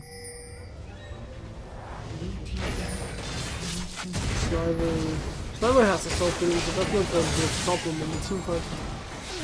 Baron respawning in 1 minute and 10 seconds. Enigma has a lot of vision. Oh, that's a teleport coming in from Cactus with the home guards and the Righteous Glory. He finds Tachivera, goes onto him, but will not be able to put down too much damage. He's taking a lot of damage in return. Oh, that's a teleport. That's actually a headbutt polarized. Cactus going down to Corki. Now Cav's the one being focused, and he will probably go down once his son is. Yeah, that's him going down, and that's a double kill right there for Caramel. And now 3 ride points will be able to push in, get the inhibitor, and rotate over to the Baron. All the members from Enigma are going to be up once the Baron respawns, but they don't have that much vision right now in the Baron pit, so they have to go back in and get the vision and clear the vision as well. Nico, you have to be careful as well. You don't have a lot of health and you don't have a lot of damage as well. Tachivera going on to Nico. Nico might find something else. Will Tachivera go down? He actually picks up Nico instead, and now the rest of Enigma are hunting Tachivera. That's a flash for Cactus, and Tachivera, will you go down? You will go down to the 3 against 1. It's not fair, but in a war everything counts, and with the Baron being up, the only smite for the team right here is Callista's win. So if Enigma can just stack his wins to maybe 2000, then that would work wrong. But they are going in against Nico, coming in from his side, farm along, and now it's the Baron that's being focused. Porky and Voice are still up, so a lot of folk are still there for the 1 point. But Enigma should be able to get the Baron right here. Caramel going down. I can handle it, picks up Vendon, but it's still a Baron for Team Enigma onto 4 persons. And now they just have to go into the bot lane and get the level and then proceed towards the Nexus. That's like it. Well, 3 white points gets the compilation prize. The dragon. That's the 4th dragon for them. So next dragon at around 41 is going to be the 5th dragon if they can pick that up. And that's probably going to be their main focus. The count of the score right now is actually 4 towers to 3 white point and 8 towers to Team Enigma. And this concerns me a lot for 3 grind points because they have built their team around a composition that wants to go in and siege up, and you only have 4 towers.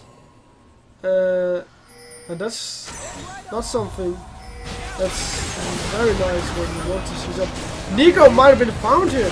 Nico, can you get away? No, cannot. You'll go down to Targamas. And now Enigma tries with their own Fnatic bush, but they know they are there. And Enigma will probably go away. Yeah, they will get away. Steek's hopping onto Denton as well. Just that's going to help. Well, this item is so very strong right now. And when you have the Kogi, the timer diving, 3 white points of timer diving. Targamas going down, touching Vera, going in onto Caps as well. Oh, that's a double kill for Sliver. Triple kill for Sliver. Come on, Sliver, get the pentakill. Come on, I can give it over. He was just going to run for it. But Enigma, now they are able to push up and get this inhibitor. They might be able to finish the game as well. I can't see why not. It's only I can handle, and there's 15 seconds till Targamas is up. And if you should be able to get the inhibitor and the Nexus. Yeah, I think this might be game. So Enigma picks up the first game in this best of 3 series between Team Enigma and 3 white points. Very well played for Team Enigma once they got the peeling onto Slimer that they needed in team fights, and they just in the early game they struggled a bit in the team fight because they didn't have the peeling onto Slimer, but once they got that peeling, then it really helped. And I would say that 3 white points really didn't play how they should play because they should siege up more, and that didn't succeed for them because they only got 4 towers. Anyways guys, we are going to take a small break, and when we return we will have the second game in this best of 3 series, so don't go anywhere.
I love you.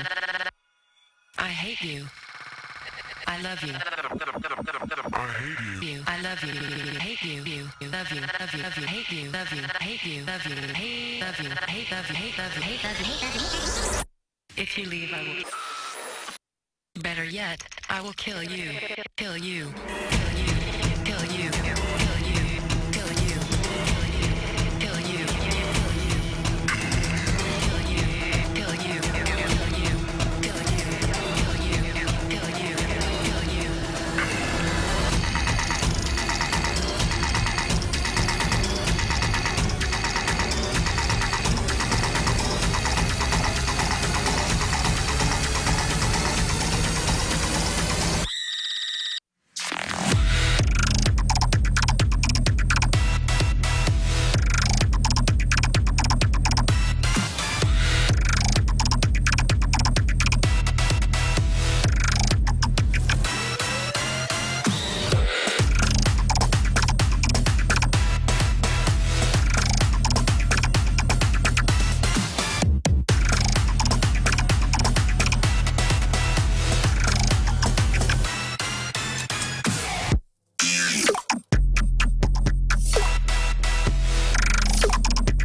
Hello guys and welcome back to the Paysafecard Go4LoL EU Invest monthly final of July 2015. We are in the quarterfinals with Team Enigma versus Team Free Riot Points. My name is Jesper Benvarmeren and today I'm going to be casting the second game in this best of 3 between Free Riot Points and Enigma. So the first band coming in from Free Riot Points are going to be Aurelia, and the first band for Team Enigma are going to be Sivir, and something Sivir comes is something a lot of people say, and that's right, because Sivir is such a strong AD carry right now. All the utility she brings cannot be underestimated, and if you don't pick her early, then she is worth a ban. Alistar being banned by Enigma, they don't want to give it up as a first pick. They think he's way too strong for that, and I can understand that because he's a good frontline, a lot of CC. Elise is also being banned. That's a very strong Runeglaive mage being taken away. Nidalee and Kalista being taken away by Free Riot Points. Sliver played Kalista in the last game, so that's understandable. He played a very good Kalista when he got the peeling at least. And Nidalee, strong Runeglaive mage being taken away. Understandable again. I'm not quite sure Echo is the first pick worthy though, since Tachivera, yeah, he played a good Echo last game. He landed some of the very good lockdowns that he needed to, but if it's first pick worthy, I'm not sure. Nico, I know he plays a lot of Echo as well, but the picks like Asirius Open, Caps played a CLS game, Gnarus Open, since you can deny that from Tiger Mars. Jinx is open for Sliver. Sliver plays a lot of Jinx as well.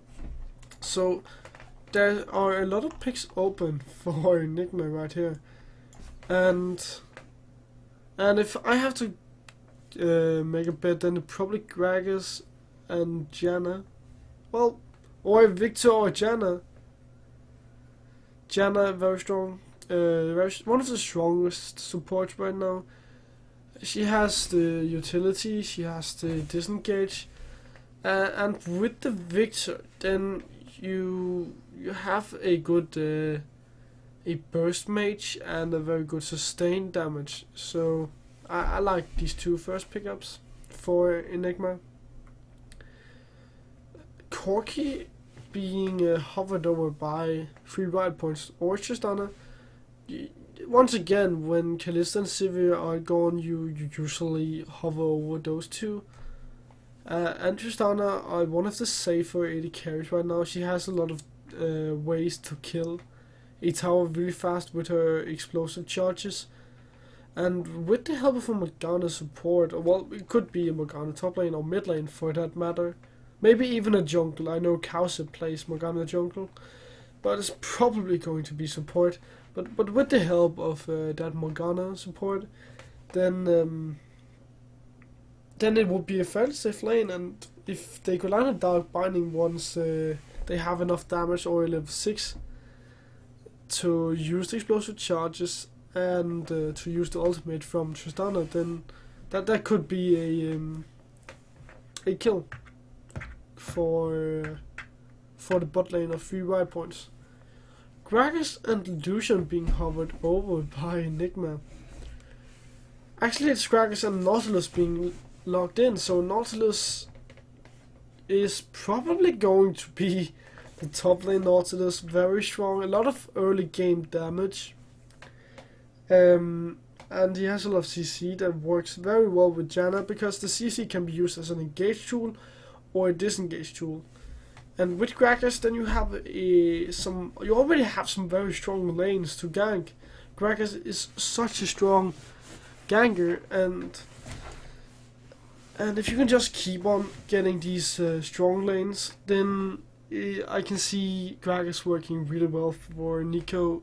Also, Gragas, that's the front line you have alongside Nautilus that could peel for a potential Jinx. Vicar actually being locked in by Free Riot Points, and Gnar being hovered over as well. Gnar would be a good pickup for Targamas. He played a very good Gnar last game, and with that Vicar lock-in, I'm a bit curious about that. Well, it brings the box of CC to the team of 3 5 points, and you get the burst as well. I'm not quite sure how it will work against the Victor, but it should work okay. I feel like Nasus being hovered by Enigma. That's not going to be it because you need an AD carry. AD carry Nasus is not in the meta, but yeah, there comes the Jinx. So you have so much peeling right now for the Jinx. You have the Gragas, you have the Nautilus, and you have the Jinx. So all you really need to do as Enigma right here is to peel for Jinx and to peel a bit for your Victor. But Victor's going to be safe on his own because he has that purple laser that he throws onto the ground to CC people to the ground. But yeah, well, as I said, the team is about Jinx and Victor, and just to find and engage with Gragas. So that's what Enigma wants to do. 3 my points, they have a bit. They don't really have that same goal like they had in the last game. Now they have the engage coming in from Morgana or Gnar. Morgana if you can land the Dark Binding, or Gnar if you can flank with the Mega Gnar.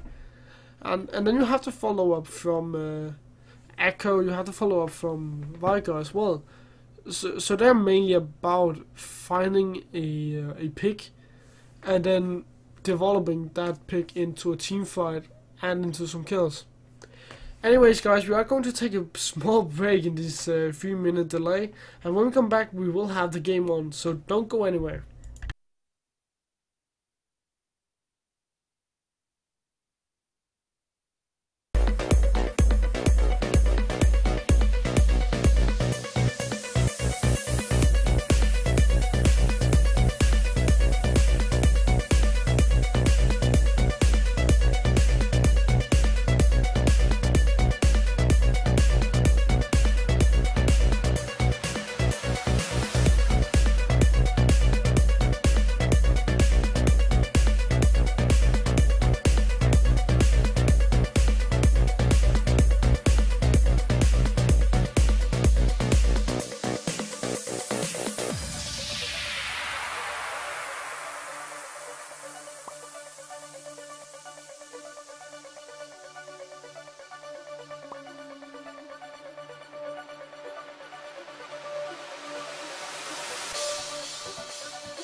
Now we are in game in this Paysafecard Go4LoL US monthly final, quarter-final.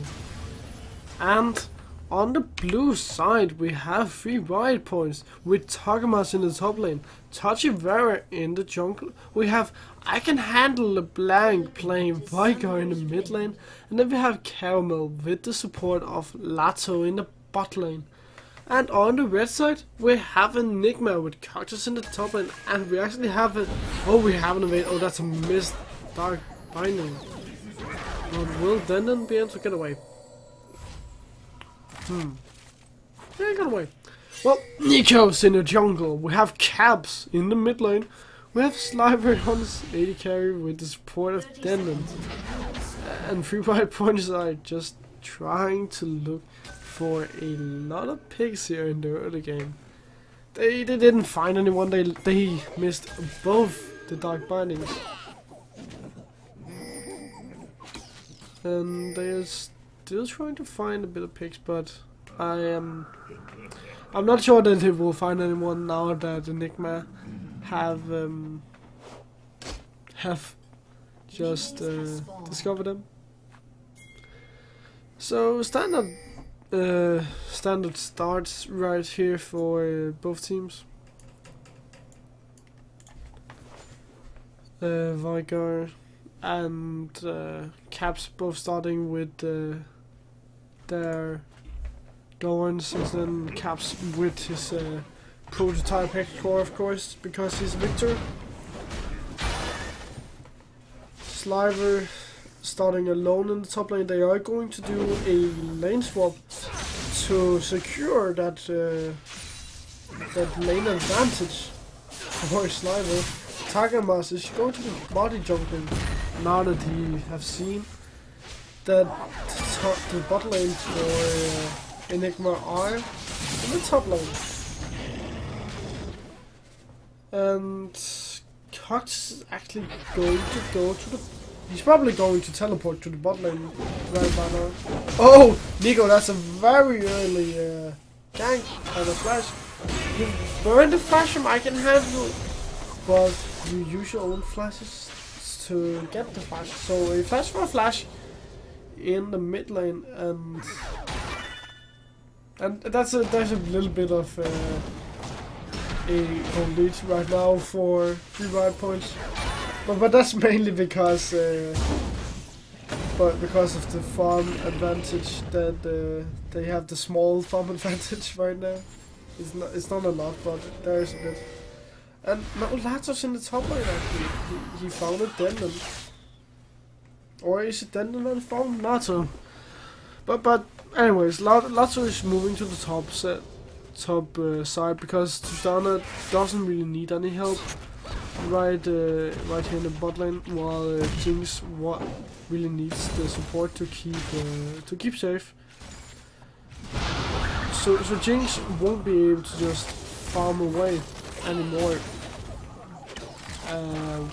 like Tristana won't be able to, because Tristana, she'll just be able to farm away and pull far further ahead.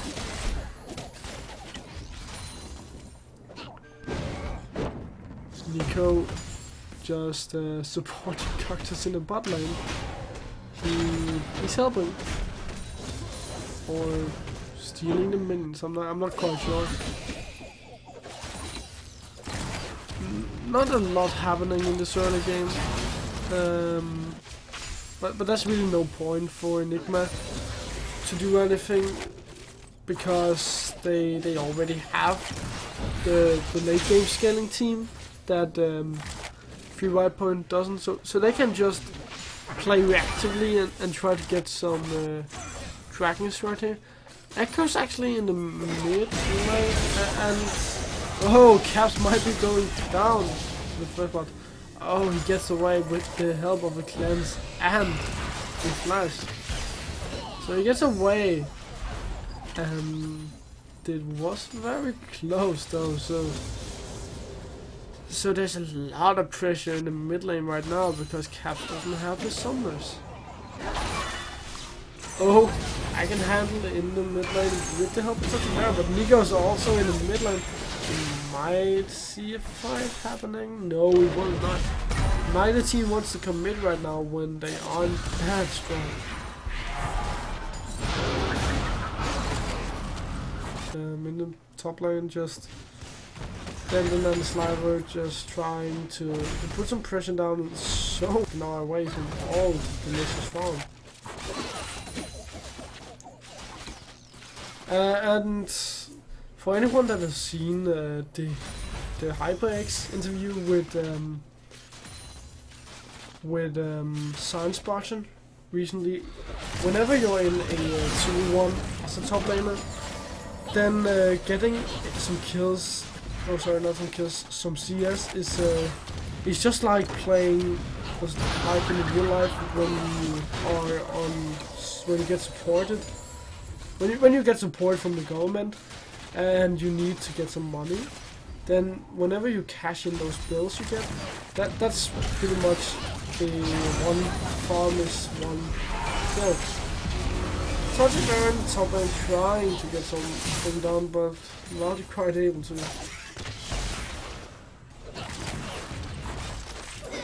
Slider not overextending enough for him to be able to take anything away from that gank.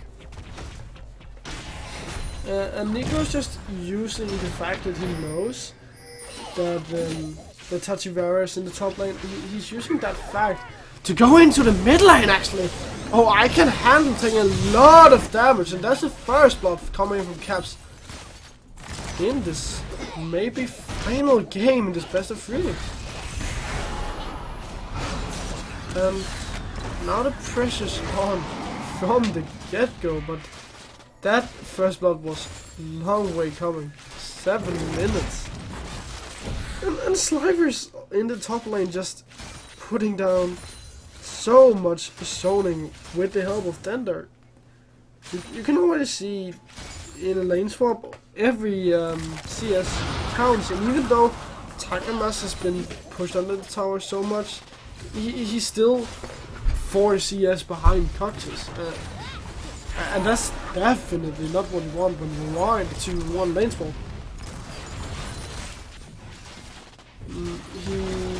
He might be using his teleport here, just go up and get some of the farm. Yeah, he will, so the teleport advantage will still lie on Enigma. Because Enigma, Cactus has his teleport. And now that he still has his teleport, it's going to allow them to do some plays and react easily. Now, you see now there's a dive coming in the top lane. Oh, I can handle it again, going maybe down. Will they be able to catch him? There's no flash coming in. Anyways, in the top lane, a dive coming in from 3 wild points onto Denton. Will he be able to survive? Yeah, it looks like it. The monsoon just keeping everyone from Enigma healthy. And Takamara's going down. The Chaos Storm are following around. Lato, will Lato be able to get away? I am not quite sure. Nico's coming in from the side trying to flank Lato as well. And Lato sees the threat and goes down to the laser that was charged by Caps. Cactus in the mid top lane, farming happily away. He's pulling. Actually, if we take a look at the farm from Tagamas and Cactus, then Cactus is actually pretty far ahead compared to Tagamas. He's nearly 20 CS ahead. That's a lot. That considering that they've both been in a lane swap. And Tristana is, yeah, of course, she's ahead of Sliver on the strings. Oh, Camel, you just got denied. Oh, will they be able to pick up Caramel here? Oh, Caramel is forced to flash. If you go back and look at the CS differential between Sliver and Caramel, the only reason to why Caramel is ahead, since there was an airport, is the fact that he was left alone. He could just farm in the bot lane without being fighting Ignore or anything. So he was just left alone, and that's why he's ahead in terms of Sliver using his Death Rocket to keep Caramel here and to deny him all the delicious farm that are in the bot lane right here. And now Sliver's only 3 CS behind. He was nearly 10 CS behind like 1 minute ago. So that's just a lot of farm being denied from Caramel. That's certainly going to help, because Jinx scales way better than does. Oh, that's a flash coming in from Caps. Caps picks up another kill onto I Can Handle, and he's 3-1-0 now. That's 3-0-1, sorry. He's so far ahead. You won't be able to stop this, Victor, if alone at least. You need your jungler, and you might even need your top laner as well. Because Caps, he's just going to burst anyone very, very fast. Cultivar didn't even get a chance to use his ultimate going down, and Enigma 5 kills to 0 right here. They're just putting the pressure in this early game, and they're just saying that they want to go into the semifinals.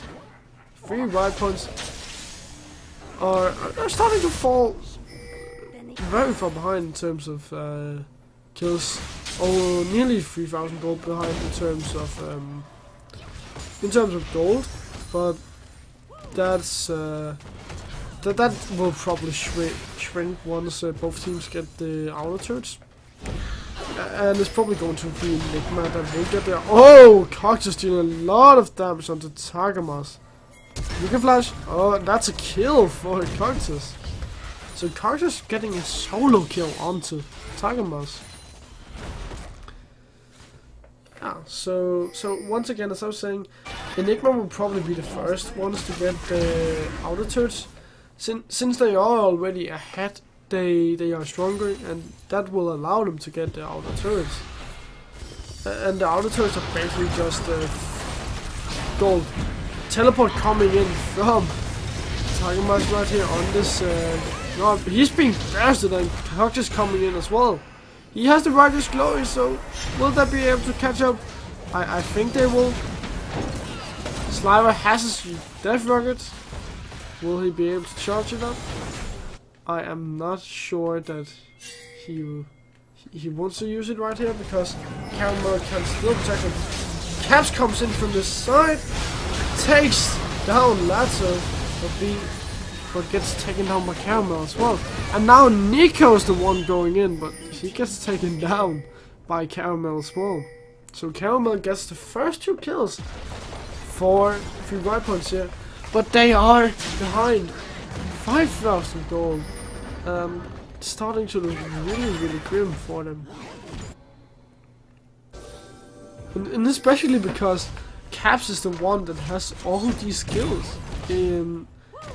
It's just going to help him so much. Now he has his Abyssal Scepter, so he didn't go for a Luna's Echo or a Death Cap, as he could have gone for it to have more damage or well, more sustained damage. He decided to go for the Abyssal Scepter, so he could burst someone before they even get any magic resist. And I like this build, but I still I feel like a Luna's Echo could have worked really well with this first, but I can see why he wants to go for it, and it's very interesting. He's really prioritizing this mid game with that Abyssal Scepter, and now Enigma looking for a looking for some wards to clear out. There's not a lot of wards right now coming in from the side of the right points. They still have they have, like in the last game, the totems on the side of their top laner, their jungler and the mid laner, but they haven't been upgraded yet, so there's still a lot of wards that can be placed, waiting to be placed. Cactus finds the Tagamas, and oh, he lands the hook onto Tagamas. Will Tagamas go down right here? Tagamas going very low. Cactus just chasing all he can, and the Crumb actually finishes the job for Cactus right there.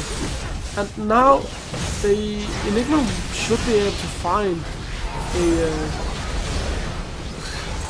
then picks up a kill onto Caramel, but they found another tower in the bot lane, and the score is 2-10, and Enigma are 6,000 gold ahead, and 4 towers as well.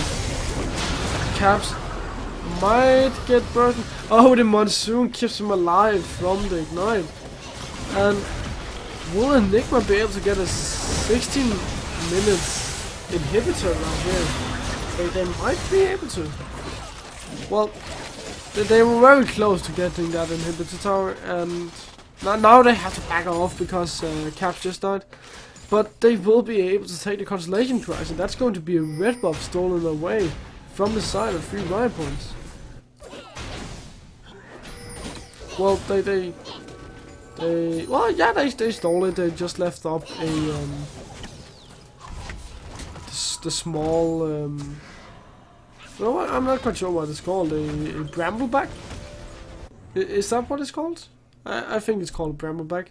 They just left up a small brambleback, so they won't know the timer, but they still delayed the timer coming in from coming for 3 riot points. And that's going to hurt them a bit, since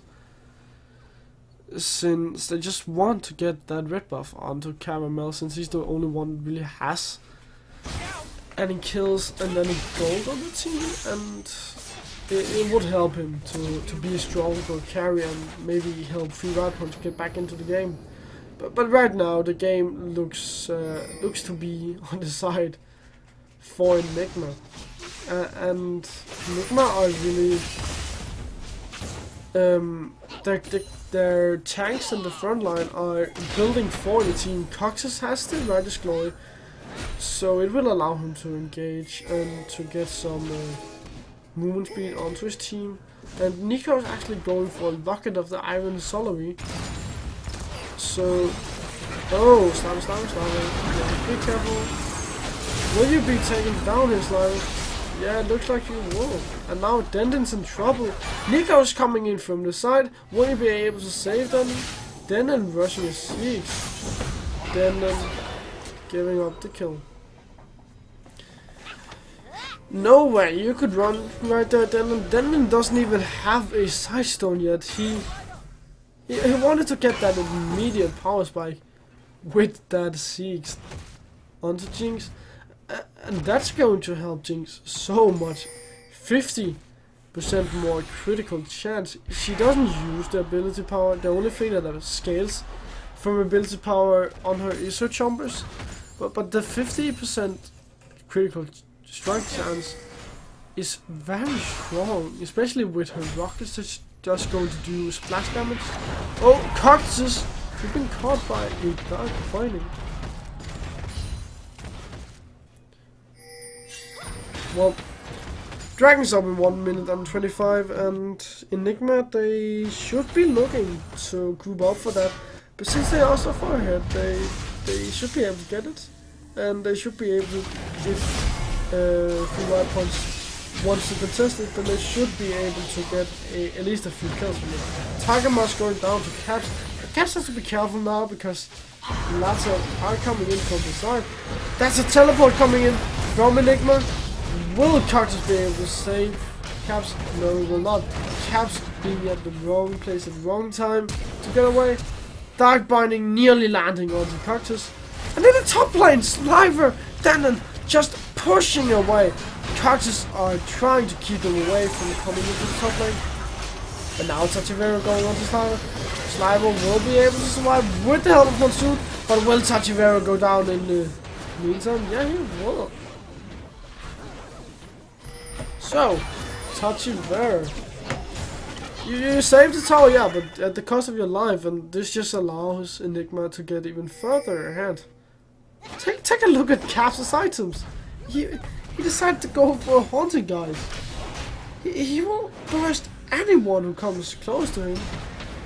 He really just needs a voice staff now, and then he's ready to burst anyone, and especially Takamas, who's supposed to be the front line right here for 3 right points, and Caps could solo kill Takamas, and if you get solo kill by Lato, you have to come Lato.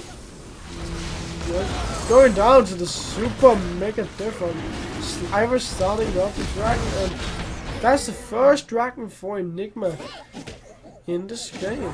And Enigma are on the course to winning this game. They are 7,000 gold ahead. And if they win this game, guys, then this will be the last game of the day. This could potentially be the last game of the day. And they will be in the semi-finals. Tachivera trying to land a stun.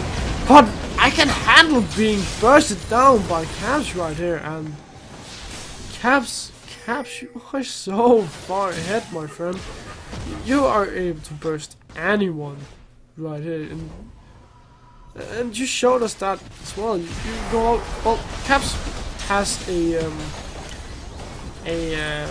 elixir of sorcery, so that's just going to help him even more in this early game.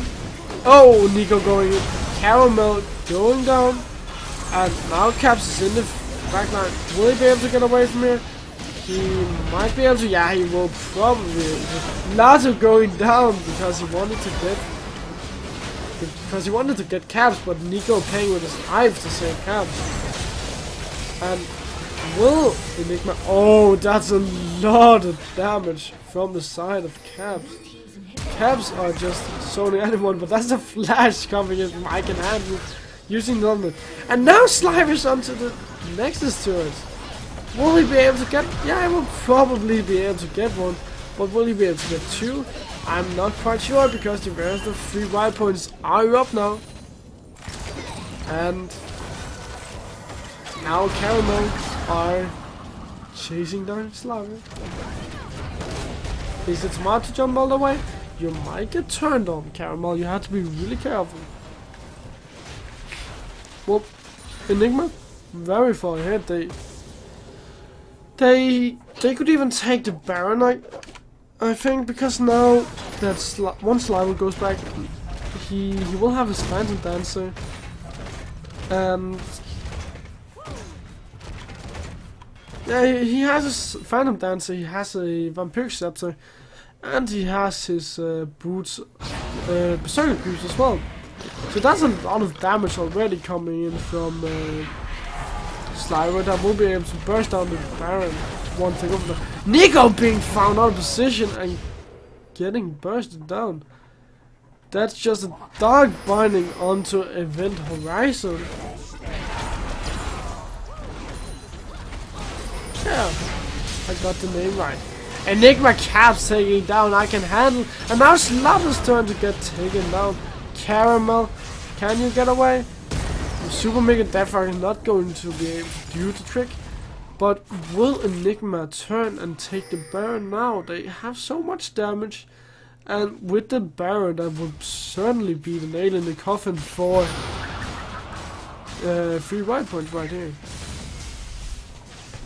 They got this goblin, now they are going for the blue buff.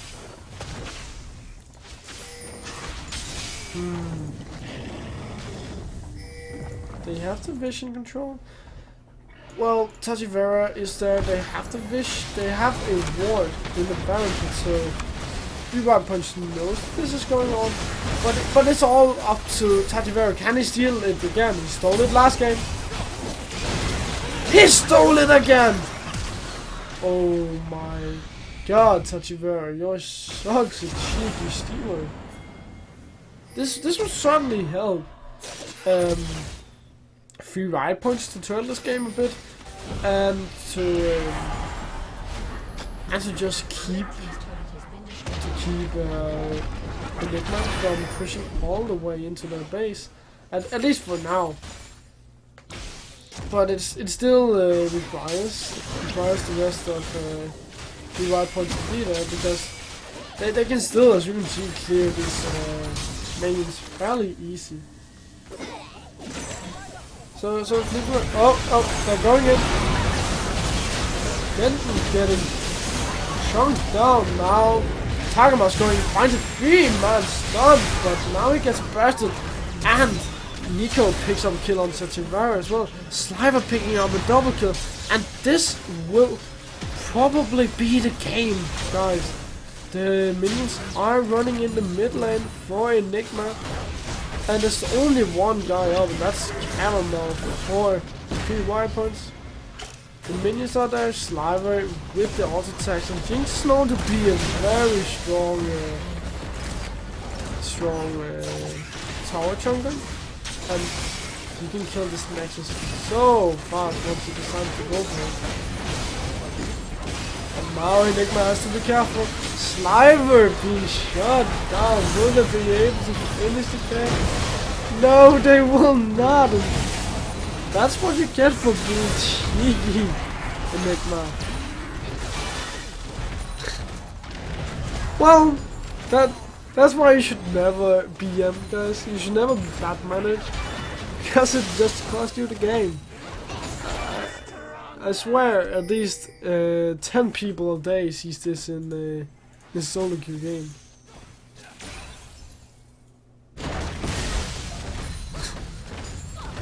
Oh well, Caramel pushing out the waves a bit.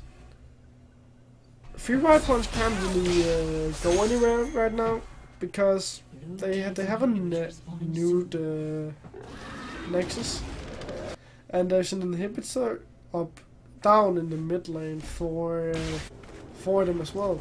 Well, the inhibitor's up now, but it all really just takes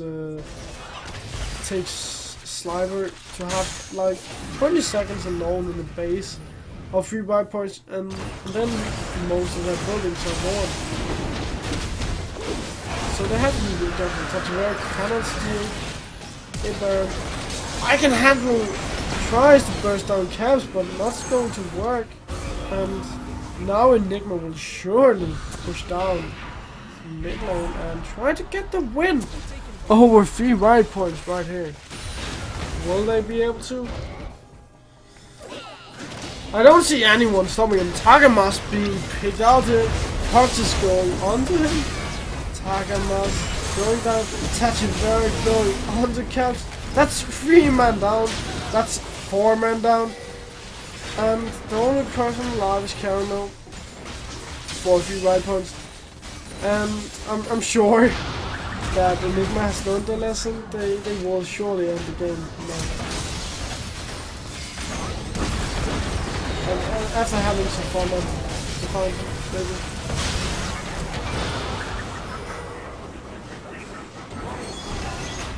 And the minions are going to do the trick for Enigma. And that's the game for today, guys.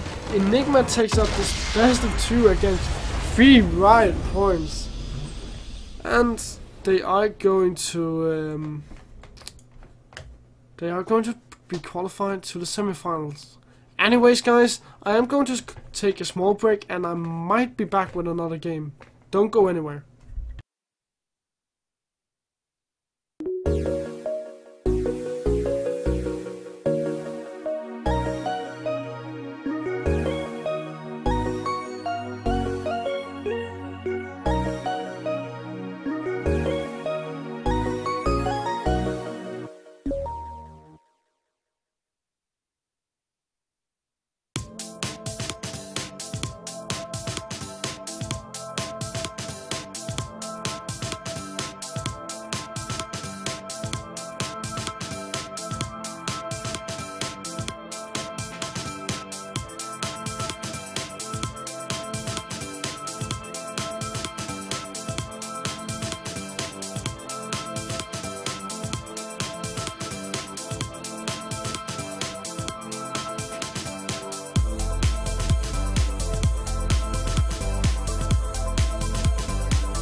Welcome back, guys. Once again, I am casting the Paysafecard Go4LoL EU West monthly final of July 2015. We are in the quarterfinals with Team Revolt Esports against...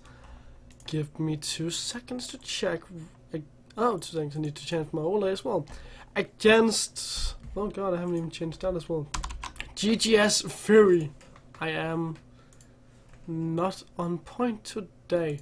Anyways, it is against Team GGS Fury, and this is a best of 3 series. We are in the second game. My name is Benvarmeren and I'm, and let's take a look at the game now.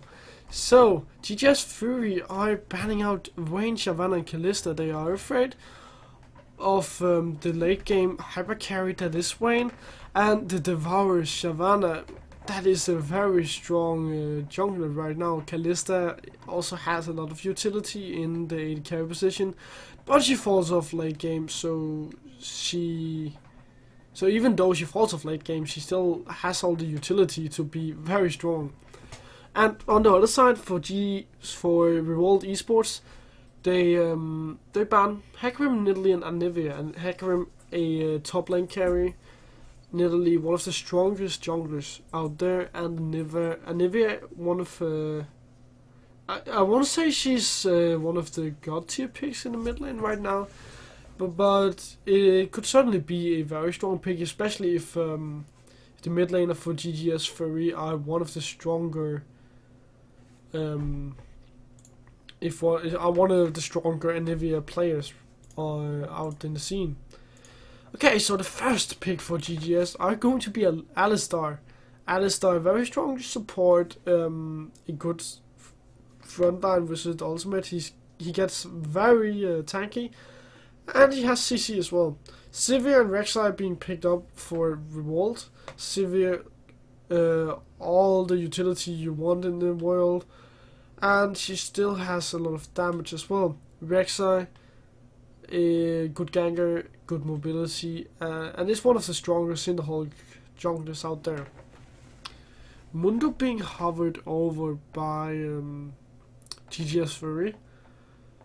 And I'm not quite sure. I would love to see a Mundo in this composition because you already have that front line from Alistar. You really need some heavy damage if you wanted a Mundo, but Vladimir is going to be locked in alongside Jinx. So you have Vladimir and you have Jinx, and that's a lot of late game damage. And with the Alistar that is going to be the front line, you should have a fairly easy time to peel for these two carries. And I like the pickups actually, but it still leaves up picks like an Azir and Echo. We have seen Echo jungle in the last two games between Enigma and two seconds. Enigma and 3 ride points. Yeah, I have a memory like a goldfish. And even if you want to do the least jungle, that's open. Evelyn jungle is also open. It's two very strong RuneClave junglers. Gnar might be locked in here, so you have a front line with the CC and Fresh with the follow-up, hook or engage. And there's a lot of ways already for Revolt to get into the enemy team and lock them down and just deal a lot of damage. Because once you use On the Hunt, then the rest of the team are just going to be in the face of them, and it's going to be really hard for GGS Fury to deal with all those persons in their team, in their face. Teemo hovered over. I'm not sure it's going to be a Teemo. Riven, yeah, that could work if you get a strong jungler. A tank jungle, it might be Riven jungle. No, it's probably going to be a Elise jungle. But with the Elise jungle, that's probably, I'm not sure it's going to be a Cinderhulk, but it's probably going to be RuneClave because that's how people play her for now, because that's the way she's strongest. And then the team the team composition for GGS will be a lot about picking someone out of position. And not so much about team fighting. And their Revolt's done a really great job at countering them in terms of team compositions, because the way you counter a pick composition is to not get caught, of course, but also to pick a team fight composition, because then all you really have to do are to just group up and force a team fight against a composition that's not strong in a team fight but in a skirmish. And the only front line for GGS is also an Alistar. And the thing I miss the most about GGS is the fact that they don't really have that much engage. They miss a lot of engage. And a lot of CC, because even though you want to go for that pick composition, you would still need some way of engaging, and the only engage you really have is a pulverized headbutt coming in from Alistar or a cocoon from Elise, and you won't be able to hit them all the time. But the last pick for Revolt Esports are going to be Lissandra.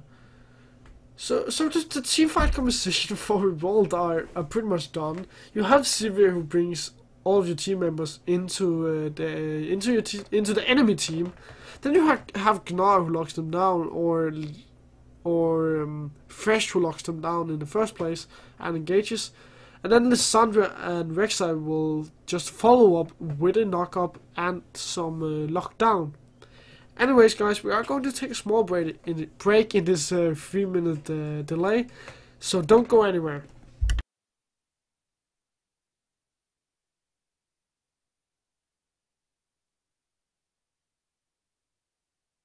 delay, so don't go anywhere.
Hello guys, and welcome in game to this second game between GGS Fury and Revolt Esport. And on the blue side we have GGS Fury with Jins in the top lane. We have Mercer in the jungle. We have Big Bubba in the mid lane, and Hahusha as AD carry with Krisu as support. And GGS are going to get spotted there, and they already have a 10 gold lead. GG. Anyways, in the top lane we have Lusky for Revolt Esport. We have Lusky in the top lane. We have Shine versus 1 in the jungle. We have Hiroshi X in the mid lane. And we have C-Lame and Lekivi in the bot lane. So if I leave standard start for both teams. No, wait, is it? It's a Riven mid actually. I haven't seen a Riven mid in a long time, and I was actually I feel like a lane swap would be the best option right here for Riven.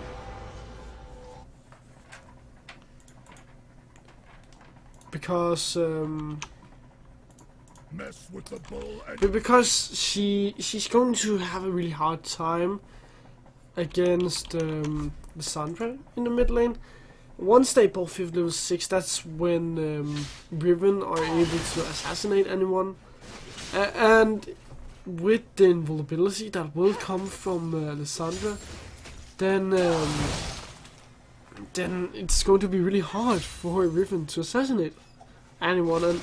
And also with Lissandra being ranged, then Riven have to get close and personal, and to deal any damage, she has to get close and personal, and you can't do that if you're getting hit by the Ring of Frost and being locked down by the Lissandra.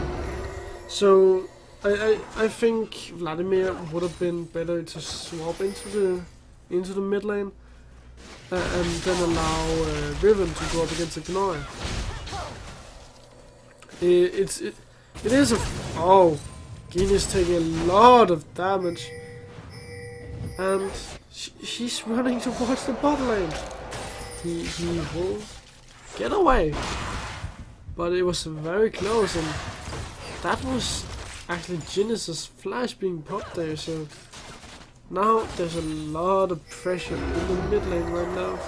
Even though Hughes X doesn't have his ignite, it is still a flash being taken away by Genius, and with Shine being on backside, who is a very a strong ganker in this early game, then they should be able to maybe pick up a kill onto Genius if they can find Genius out of position or land a Ring of Frost onto her as well to just lock her down. In the bot lane, Sealame and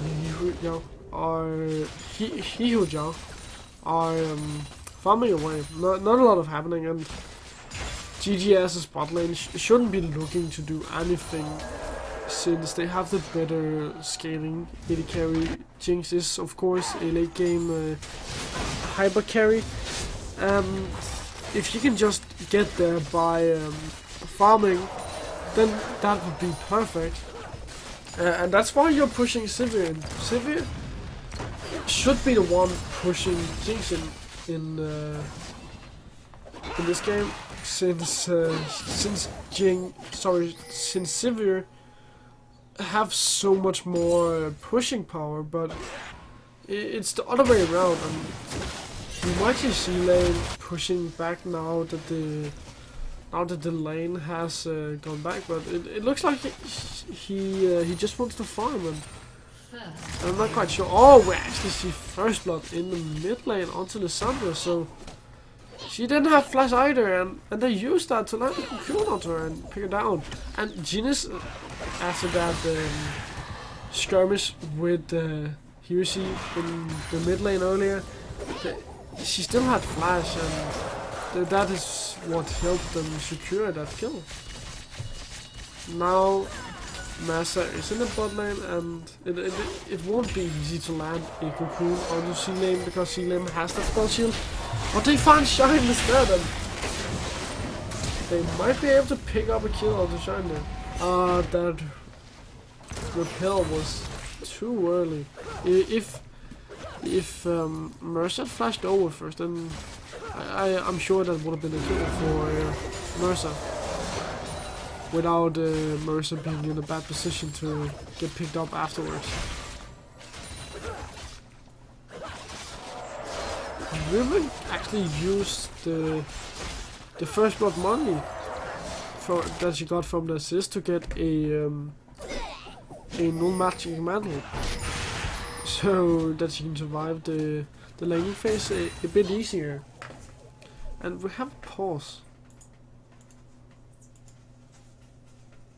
Well, let's talk about a little bit about what has happened in this game this far. It's mainly been about the mid lane, because the bot lane for GGS just wants to farm, and therefore they don't really want to force anything in right there. They still have the Alistar, so they can force something if they want to, and we saw that with Mercer being in the bot lane earlier. But they still have to get there. Oh, Cocoon landing onto Heresy. And Heresy takes a lot of damage. So, once again, it's just the pressure being put onto the mid lane. And even though Genius doesn't have a slash, just having that much pressure helps him take some of the pressure away from him not having his flash. In the top lane, Gnar just pushing away. And that's very smart, especially against a Vladimir, since Vladimir is a build power. He's not going to be able to farm too well under the tower.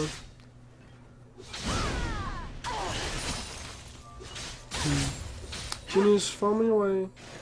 He is behind, and now there's a dive coming into the mid lane. Everything fails, and Heresy gets picked up anyways, even though they missed the Cocoon and a stun coming in from Riven. Riven having... They are putting so much pressure into this mid lane, and it's working for them because they are getting Elise ahead. They're getting Riven ahead as well, and if you have a snowball Riven, everybody knows what will happen. Everybody had that Riven in a solo queue game that snowballed out of control. Now Elise in the top lane, and we might see something happen here, but Big Papa are very low. Can Mercer pick up the kill on Lusky? He might be able to. He had the flash, but didn't want to use it to pick up a kill. And... well, I am not quite sure if Lusky had the wall there. Oh!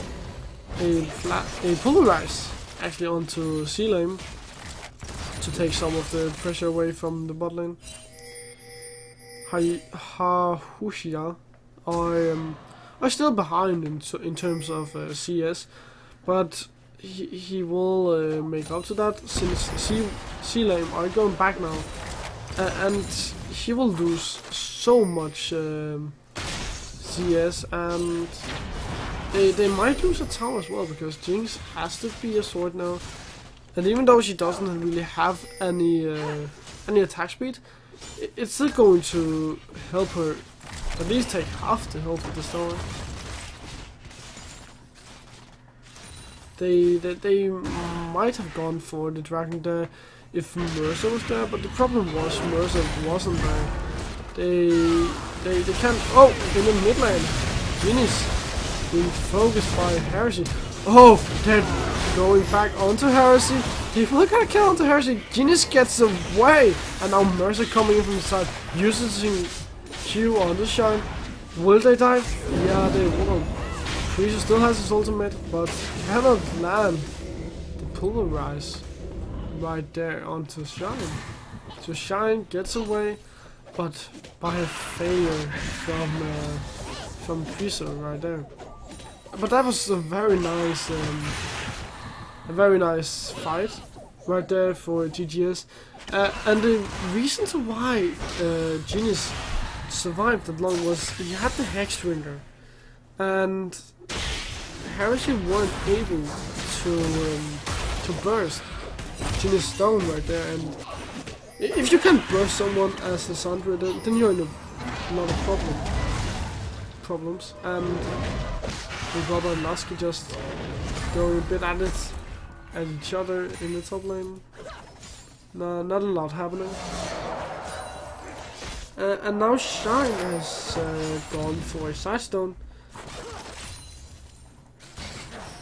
And I approve of this, because he's really focusing on getting that vision to deny the picks that GGS wants to do. Oh, Kiwi going in, flaying back Creaso. But that's a teleport coming in from GGS. Will Kiwi get away? I'm not quite sure. The Mega Death Rocket takes him down, and now it's Shine that's being focused right here. Genius comes in and stuns Shines, and now it's the dragon that's getting focused. Lotsky will not be able to trade for a tower in the top lane. Or maybe he does get the Mega Ignite now, so he will have extra AD, yeah, so he will get the tower. And that's a okay trade actually for the World Esports. A tower for a kill, or a tower for kills, and a dragon is okay. You'd love to give, you'd love to not give up the kills, but they gave up the kills and they just got the best that they could get from that situation, and that was a tower. So they are only 1,000 gold ahead. And it's not going to hurt them too much, because even though they are against a pick 2 position, it's still. Oh, Kriso! Will Kriso be able to get away? I am not quite sure. His ultimate is about to run out. He will get back to the tower and to safety.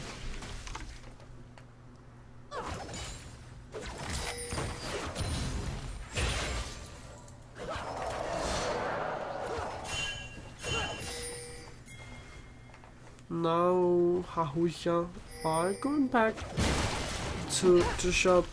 He has enough for boots actually, so really prioritizing his ability to have long extended fights and to burst down some of the towers that he will meet on his way.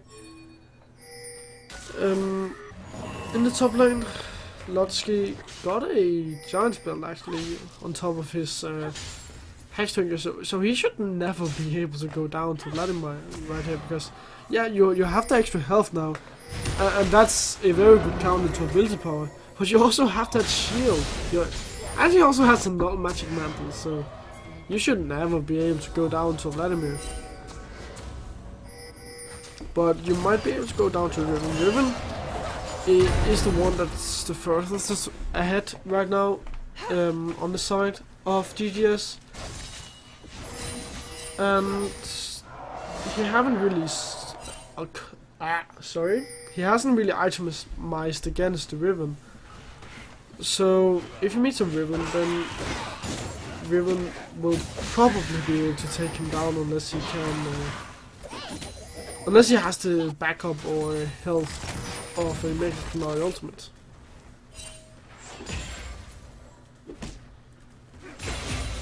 Both junglers going for Cinderhawk. Elise not going for the popular damage Elise build. Jhin is going around to Heresy, just putting down a bit of damage, but Mercer was not going for that very popular Elise build where you get so much damage.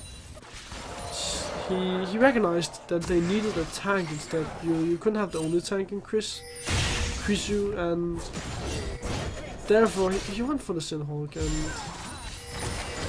and well, it just leaves him to only be a cocoon machine in the late game. So in terms of being a frontline, I like it. Oh, Kiwi being caught in jumpers, but will he go down here? No, Krisu and Hahuya does not have enough damage.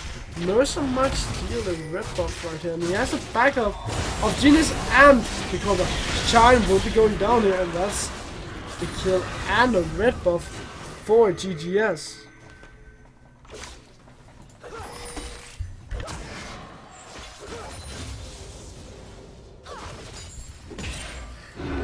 GGS are 6 kills up to World Esports 0 kills, and it's going to help them pull so far ahead, because now that they have these kills, it allows them to stay even and even ahead, even though the World got that first outer turret, and if they can just stay ahead of if they can stay ahead of the World, then it will help so much to get this kill, and once they get the outer turret, then they're just going to pull even further ahead. Crusoe clearing out some wards, and Mercer putting down some damage onto Shine. And now Jhin is going down in onto Heresy, putting down some damage, and Oh, who's being engaged on the hunt. Teleport being used by Big Bubba in the top lane. Vladimir's down here. They will be able to put down a lot of damage. But here comes Knoi. That's the ultimate onto the towers. And C-Lane gets a double kill. Oh, here comes Genie. That's a nice double kill for him right there. And that's a triple kill for him. Now it's the Sanders as well.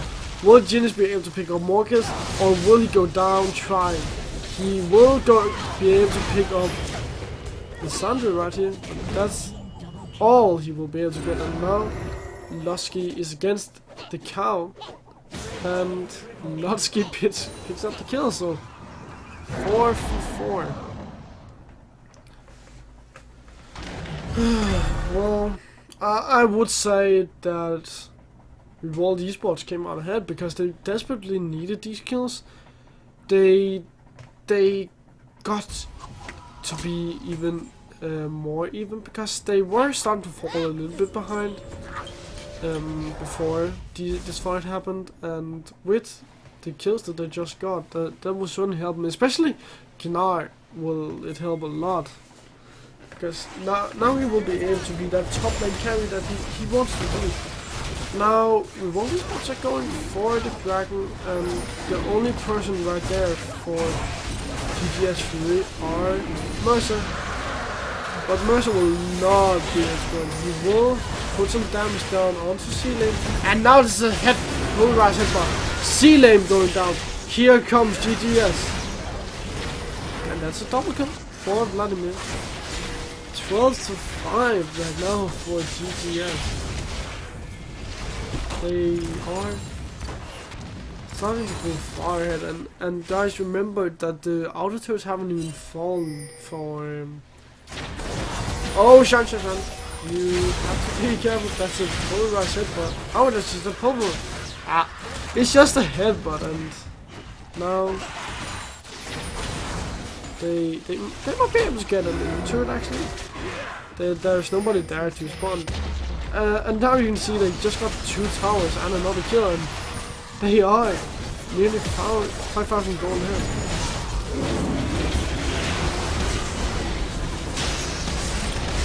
That's another tower, another kill onto Kiwi, and Kiwi's 0-4-3.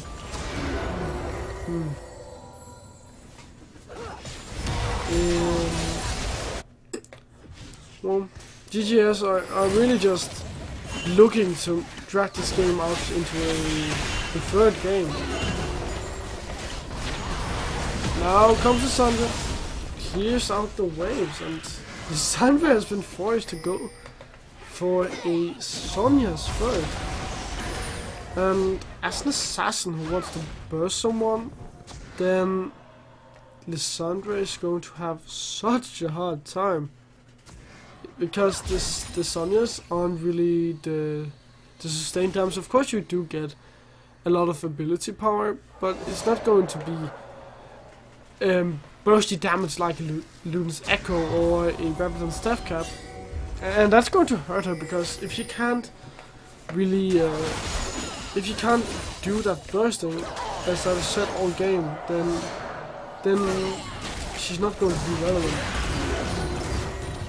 GGS with Jinx having so much wave clear, and Jinx even decided to skip her Infinity Edge for now. She went for a Phantom Dancer as her first item. So she's just, again, she's prioritizing her ability to kill towers really fast, and she doesn't have that Infinity Edge to make her critical chance damage deal 250% instead of 200%. But now that she is so far ahead, it's going to work, because there's really nobody that's going to be able to come into the face of her and kill her now that she has the Phantom Dancer and that mobility. That music from Shine's Rek'Sai, that's amazing. Isn't it Jacques? Well, what's it called? Jaw?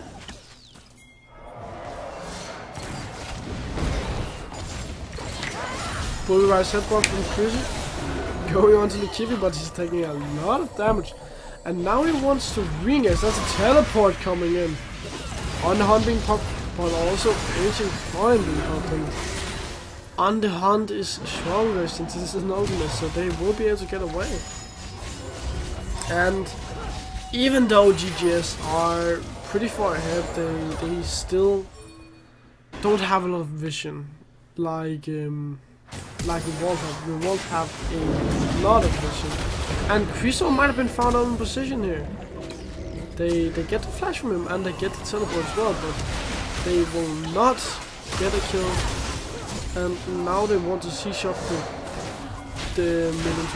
Meanwhile, Genius in the top lane just pushing away, and GGS are trying to delay these backs, so Genius will be able to get the tower, and he will get the tower, but will he pay with his life? It looks like it. Oh, he used fast. He's going back in flash. No, just pulverized headbutt. Creasy going down. That's a huge Vladimir ultimate. Harity going down. Another one. Jesus going and dealing so much damage. And that's a quadra ace for GTS. And now they're just going to back off, play safe, and go back and spend all the gold they just had. 8,000 gold on Riven, and Hahushia has enough gold to get his Infinity Edge once he goes back. Yeah, so now he has the Infinity Edge, and he's going to be so strong once they get into a team fight.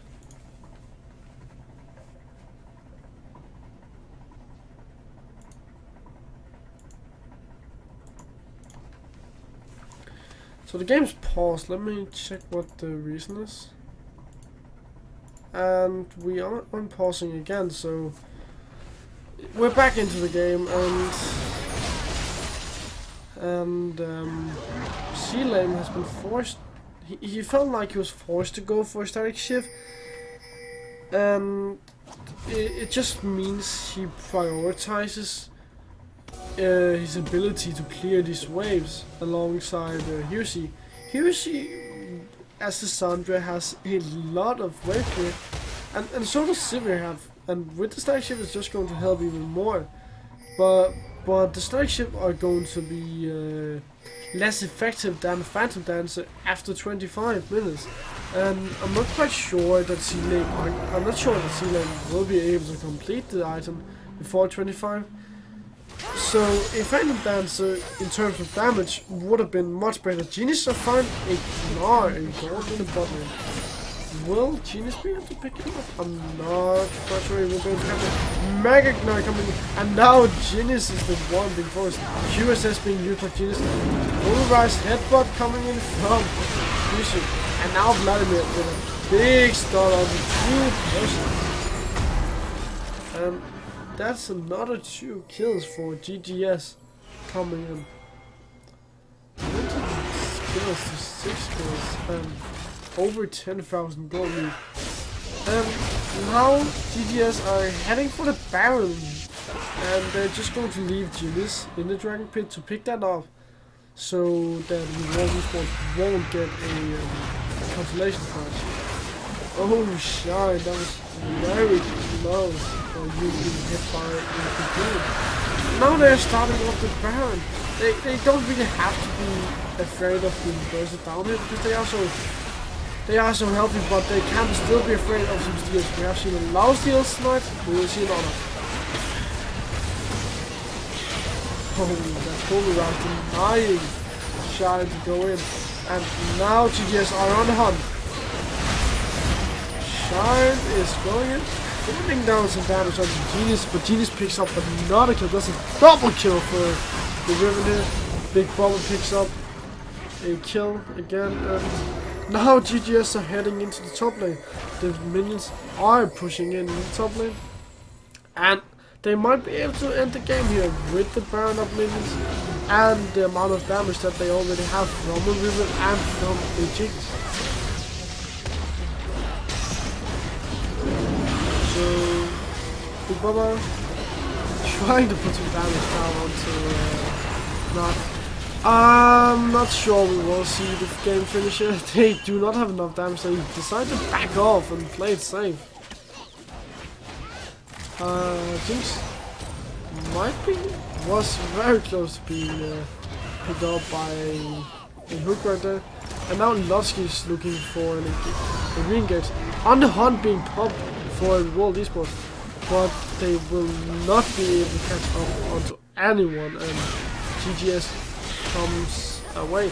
And that's now a 15,000 gold. Chrysos in the top lane. Why are you there? The only, well, that was weird. Well, he did get a trade kill because of the ignite, and in the meantime, Mercer and Genius was taking down the mid tower. So it's a good trade. 1 kill for 1 kill and a tower. But now GGS should surely be backing with all the gold that they have to just get even stronger and then go into the mid lane and pick up the kills. There's only 1 tower left for GGS to pick up, and that's the bot inhibitor tower. There's not even any Nexus towers left. So all they really have to do is just group up and then the game, basically. Red team inhibitor are respawning soon, so there's not going to be any pressure for these super minions to come in and do the job for GGS. GGS just have to group up, and now that they have a QSS on Genius and Jinx, they should be able to at least self-peel a lot for their carries. Which means that Chryso can go into the front line alongside Mercer and just keep the rest there. And even though if World Esports gets a pick onto Riven, on the hunt being popped actually, but nobody gets caught. Anyways, if they get a catch onto Riven or Jinx, then there's still Big Bubble left, Vladimir. And he has a lot of damage too, so we're gonna have Big Bubble. Oh, that's a flash knockout from Shan. Shan being taken down. Lotsky misses his ult. Mercer being taken down by Lotsky. But in the top lane, Genius are taking down Lissandra, and now he comes in and picks up the overseer nice. That's so nice. And this is probably going to be the game for GGS. So guys, we will go into a third game here between GGS and World Esports. And with World Esports, well, they won the first game, they lost the second game, so third game it is. And GGS played it really well. They snowballed from the get-go in this mid lane. They got the Riven ahead, and once the Riven is ahead, he's just going to be dealing so much damage. Anyways guys, we are going to take a small break, and when we return we will have another game, so don't go anywhere.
So take my hand, my friend.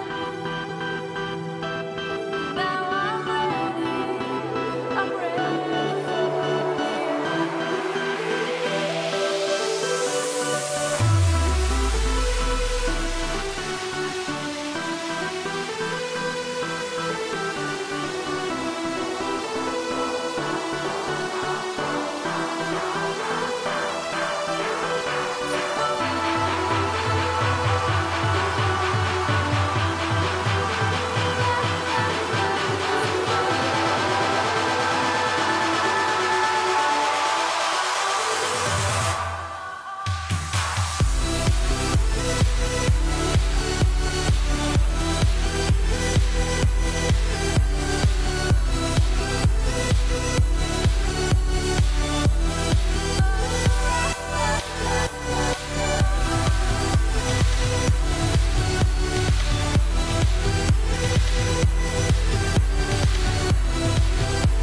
Welcome, ladies and gentlemen, to the last game of tonight in this Paysafecard Go4LoL EU West Monthly Final of July 2015.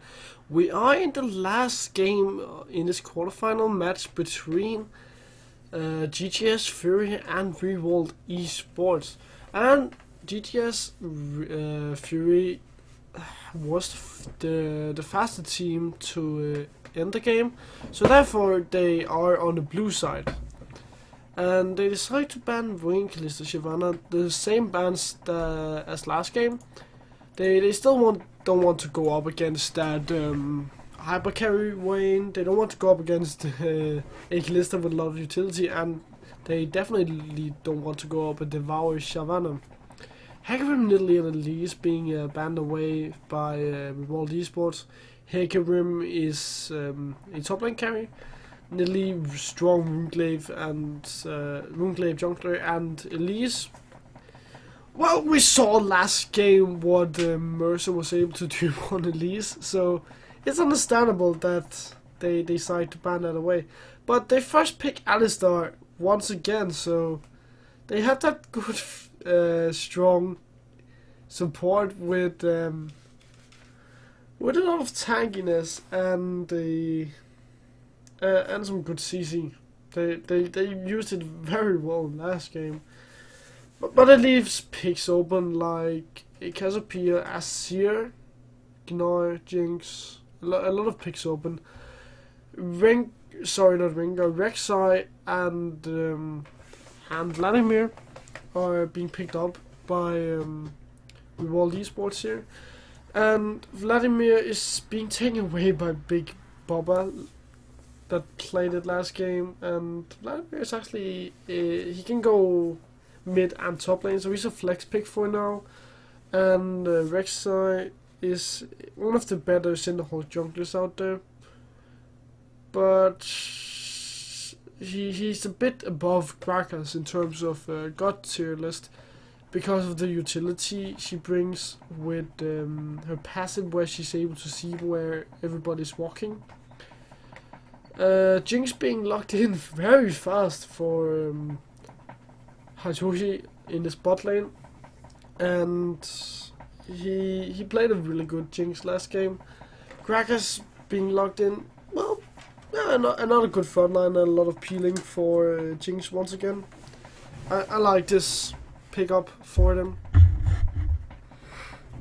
And Corki being hovered by Revolve Esports. That's very interesting actually. Because normally you would see a Sivir and a Kalista being the priority right now. And if you can't get Kalista or Sivir is even open in this team composition. But if you can't get a Sivir or a Kalista, then you usually go for Tristana or Corki. But Corki is being locked in, so that's being taken by C lane alongside the Braum. So now you already have a good front line with the Rek'Sai and the Braum. The only thing I'm really missing is some engage for the team of Revolve Esports. They don't really have that engage because Braum's ultimate is more of a follow-up ultimate. It's not really an engage tool. But we're still missing the mid laner, and the mid laner could be a mid laner that's supposed to engage.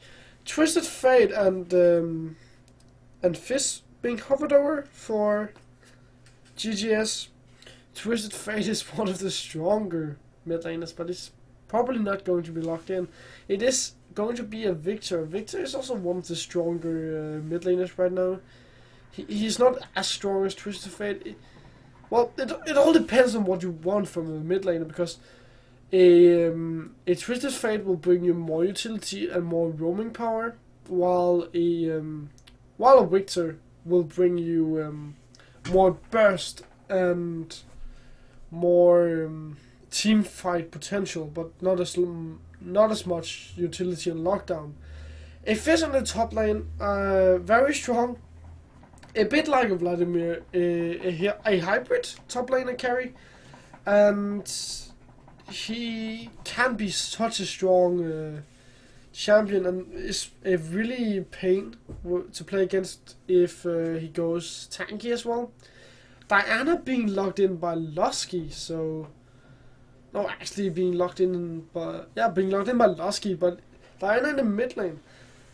Yeah, that can actually work as a engage. If you really wanted an engage support, then something like Twisted Fate would have been open, because you could have gone for that Messiah play, where you teleport into the enemy team, and then you just kill, and then you lock someone down with a red card, and then you Sonya's. But the Diana works a bit like the same, because she has that ultimate where she can go in, then she can use her E, the Moonfall, to slow people down, and that way she will be able to at least slow them and make her team give her team a chance to follow up. Anyways, guys, we are going to take a small break, and when we come back, we will be in game in this last game of tonight, so don't go anywhere.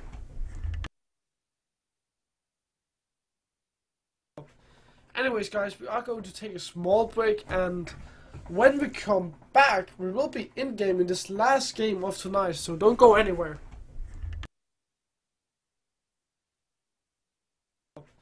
Anyways, guys, we are going to take a small break, and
Welcome back, guys, to the final game of today.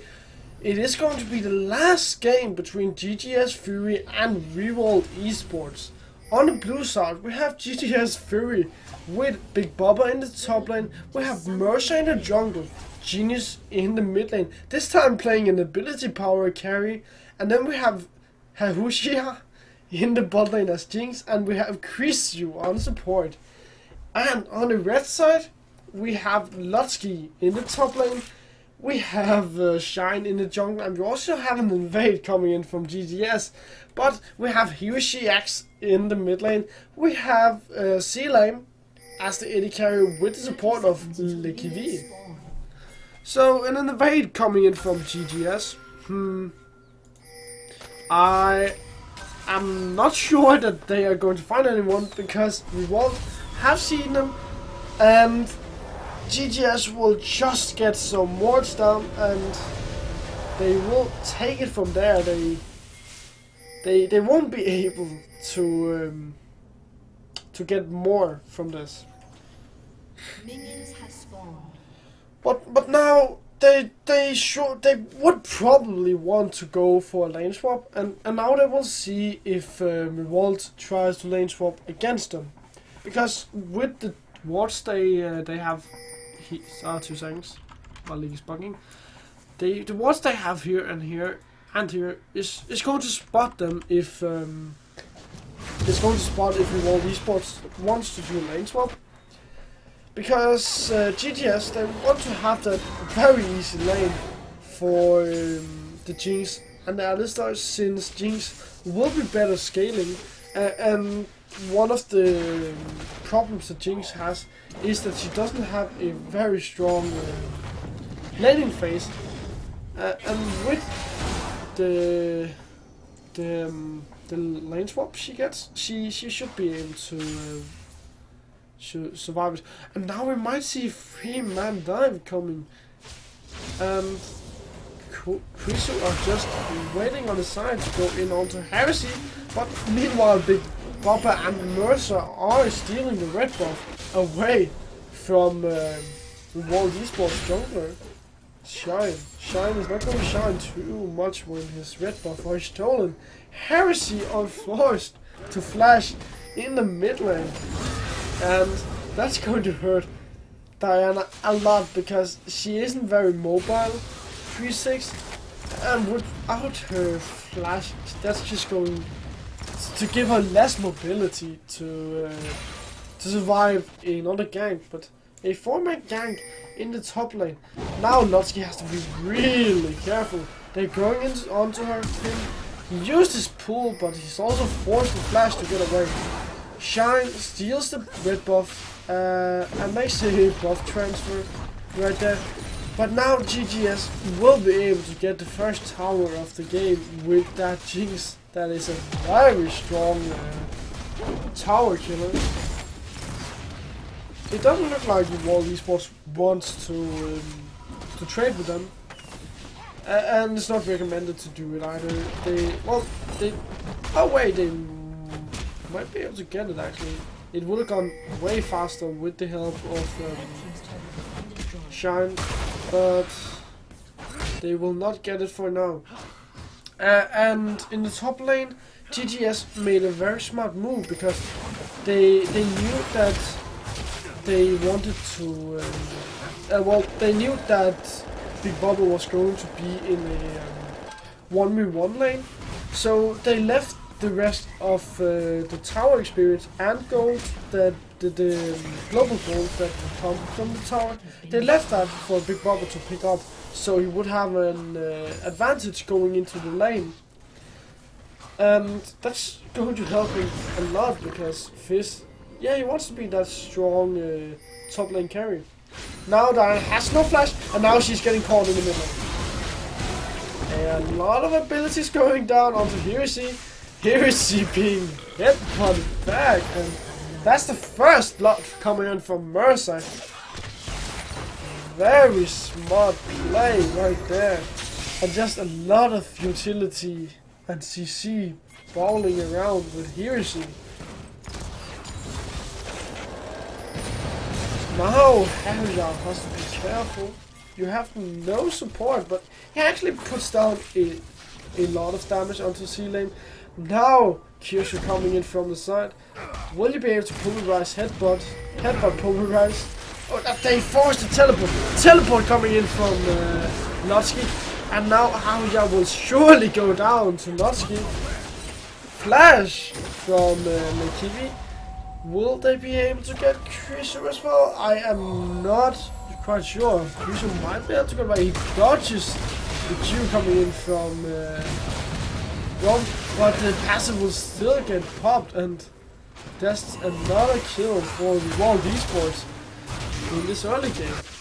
And now they will push into the inner tower, and they might get some damage down. They will not go for it. Only the minions will put down some damage onto them, onto the tower. Genius putting down a lot of pressure here. He's very far ahead in terms of CS as well. And now World Esports are looking to stop the dragon, but Mercer is hanging around and he has smite as well. Now teleport coming in from GGS. Genius coming as well, putting down a lot of damage, getting killed onto Shine, and that's the smite being taken away on the side of the world, and C-Lane was very close to going down. But now GGS Fury should surely be able to take down this dragon, since there are no contestants right there. It might go very slowly, since Jinx decided not to go and help with the dragon. But it will go down, and it is surely going to be going down for GGS Fury. Shine will come and just watch it go down. Meanwhile, in the top lane, Big Bubba have been pushing the wave all the way up. So he gets a lot of farm. He is ahead of Lotsky in this lane, so he came out ahead in the lane spot. And in the mid lane, we can also see Genius being very far ahead of Hiroshi X, especially with that kill and assist he already have, but also the CS differential will help him a lot. And both mid laners just wants to burst someone, and since you are behind as a Diana, then you're going to have a harder time bursting someone, and that's going to be a bit of a problem for Hiroshi X. 14 CS differential in the mid lane, and Genies are probably starting to go for a Luden's Echo. Luden's Echo is actually very strong on Victor. It allows him to get more burst. In the sacrifice of raw ability power, you could go for a death cap as well, but the raw ability power isn't going to burst someone like the Luden's Echo. But it all comes out on what you prefer, basically. And in the top lane, Big Bubba are going for a 24th first. So, and he doesn't have the smite, so he's not going for a skirmisher saber to get that kind of damage down. But with the 24s, that's the original route of this top lane Fizz. And that's going to work pretty well, especially in this mid game with the Victor, who that's already a hit, but also with the mid game power spikes that Gragas gets. Oh, they might have found Hiroshi X here. Gets slowed down by the exploding cask, and now Shan comes in. Gets a knock up onto Judas, but will get bursted and will surely go down to the K-Stone. Here comes Notsky, and Notsky will get taken down by Big Bubba. Meanwhile, in the bot lane, Krishu taking a lot of damage. C-Lane takes a tower shot and actually takes a lot of damage in return. And that CG has Fury coming on ahead in that bot lane and pretty much everywhere.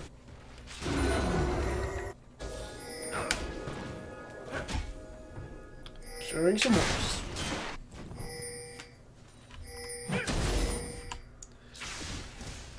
Once Jinx goes back, she will probably, if she stays around a bit more, she will have a beer sword, which will help her in the lane, especially since Corki already have that shield. It's going to hurt if you don't have the beer sword to really trade back with. And she didn't have the gold to get it because she went down earlier, so she wouldn't have had the gold because she didn't get to farm that much. But now Corki has a phage as well, and Hauja on Stings should not be trading with him at all, because even though he doesn't have the 24s and isn't that close to getting his power spike, it's still a lot of damage he can put out in a very quick skirmish, and that's not what Jinx is looking for. She's looking for a extended fight, and if you cannot get that extended fight, then she will not be able to deal as much damage as the Corki will. But once again, if you look back to the Victor, he's 2-0-1, so he will have a very strong mid game. He wants to get to that late game where he can burst someone, and with those 2 kills, it will just allow him to get there even faster. He has to farm as well to get there, and if you can pair up Victor's strong early game, where he will have a Luna's Echo. He will probably, if you go back now, he will have a Luna's Echo for the next ranked fight. Same with the... But if they had more gold onto Big Bobba, then you would have had a 24's power spike to play around with as well. But you do not have that. But you have the Sheen, so you have a lot of... So you still have a lot of damage, but not the really green damage that you wanted, but it's still a lot of damage. Oh, that's actually a teleport. Big Bobba coming in from the side. Big Bobba, will you be able to land a shotgun to anyone? It's not feeling time right now, but she has Fury actually finds a blue buff, and they will surely look to steal this blue buff away from the World Esports. Will they be able to? World Esports are doing a Fnatic push. Are they going to be... Oh! That's Braum Ultimate coming in. Lekivi just putting down some stacks, but not... he's not able to do anything with it, and no one from his team are able to follow up onto it. Meanwhile, Jinx in the bot lane just pushing up to the tower, and will probably get the tower smoke. No, not quite. Porky comes in and clears the waves out, so she won't be able to. But they are right now. Oh, Shine engaged onto Mercer. Mercer being knocked down and going down as well. Meanwhile, Genius just bursting Lutsky right there, but now Genius is the one being focused. Shine flashes over against Genius but cannot reach him, and now the rest of GGS have to run. Rishi has to be really careful not to get knocked down. Oh, Super Mega Death Rock is still alive. Can they land it? They can land it. Shine gets picked off by the Super Mega Death Rock, but now teleport coming in from Lutsky. Rishi, you have to be very careful, same as you have, Huji. But he got away, and now Mercer are up. So World Esports shouldn't be able to get a free dragon, because Smart is going to beat him. But all these bots starting up the dragon, that's... I'm not sure that's the smartest decision that they could do. But Mercer will go in and try to steal it. The dragon resets and he will not go back into stealing it. They decided not to go for it. Big Bobber went to the top lane, Ginny's went to the mid lane. And it's only the first dragon for the team of ReWorld Esports, so not going to matter too much in this mid game. It would have mattered more if it was in late game, but not too much in mid game.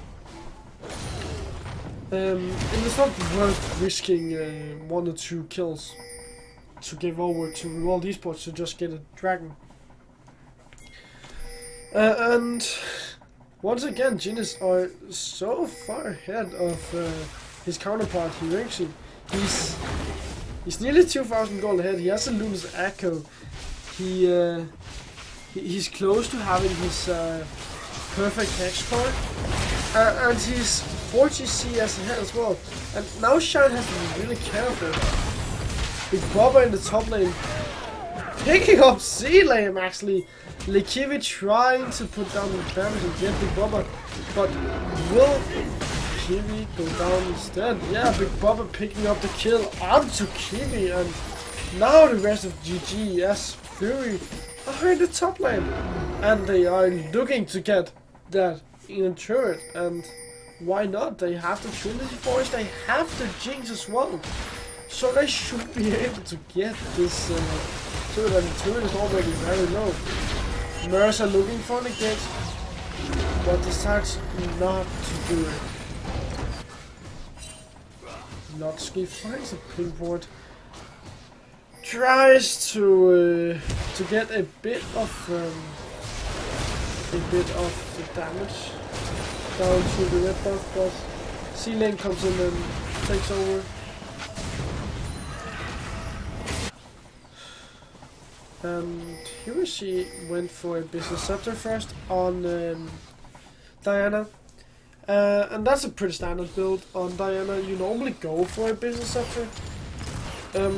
I haven't seen a lot of Diana's played recently because she isn't such a strong mid laner. She's not really God tier or tier 1 either. So most people don't play her. But with the changes that came to Nash's Truth and Liandry's recently, I could see her build those because it works really well on Diana, and with the extra damage and the upgraded stats coming in from both the Liandry's and Nash's Truth, it will work really wonders. And now GTS are just doing a rotational play, they're rotating to the bot lane. It's something Monte Cristo would be very proud of. And now they will probably get the second turret of this game. And unless ReWorld Esports wants to engage on this, Shine! Taking a lot of damage. Shine going down to Genius. Same as Plum. Genius gets bursted by Hirexi anyways, but Hirexi tries to take down Jinx as well, but cannot do it, and that's a 4 for 1. It is surely what. Oh, that's a flash body slam for Mercer. Oh, flash headbutt. But not enough people from the side of GGS Fury are able to really respond to that. But 4 kills for 1. Another tower for GGS Fury. And they are close to having a 10,000 gold lead.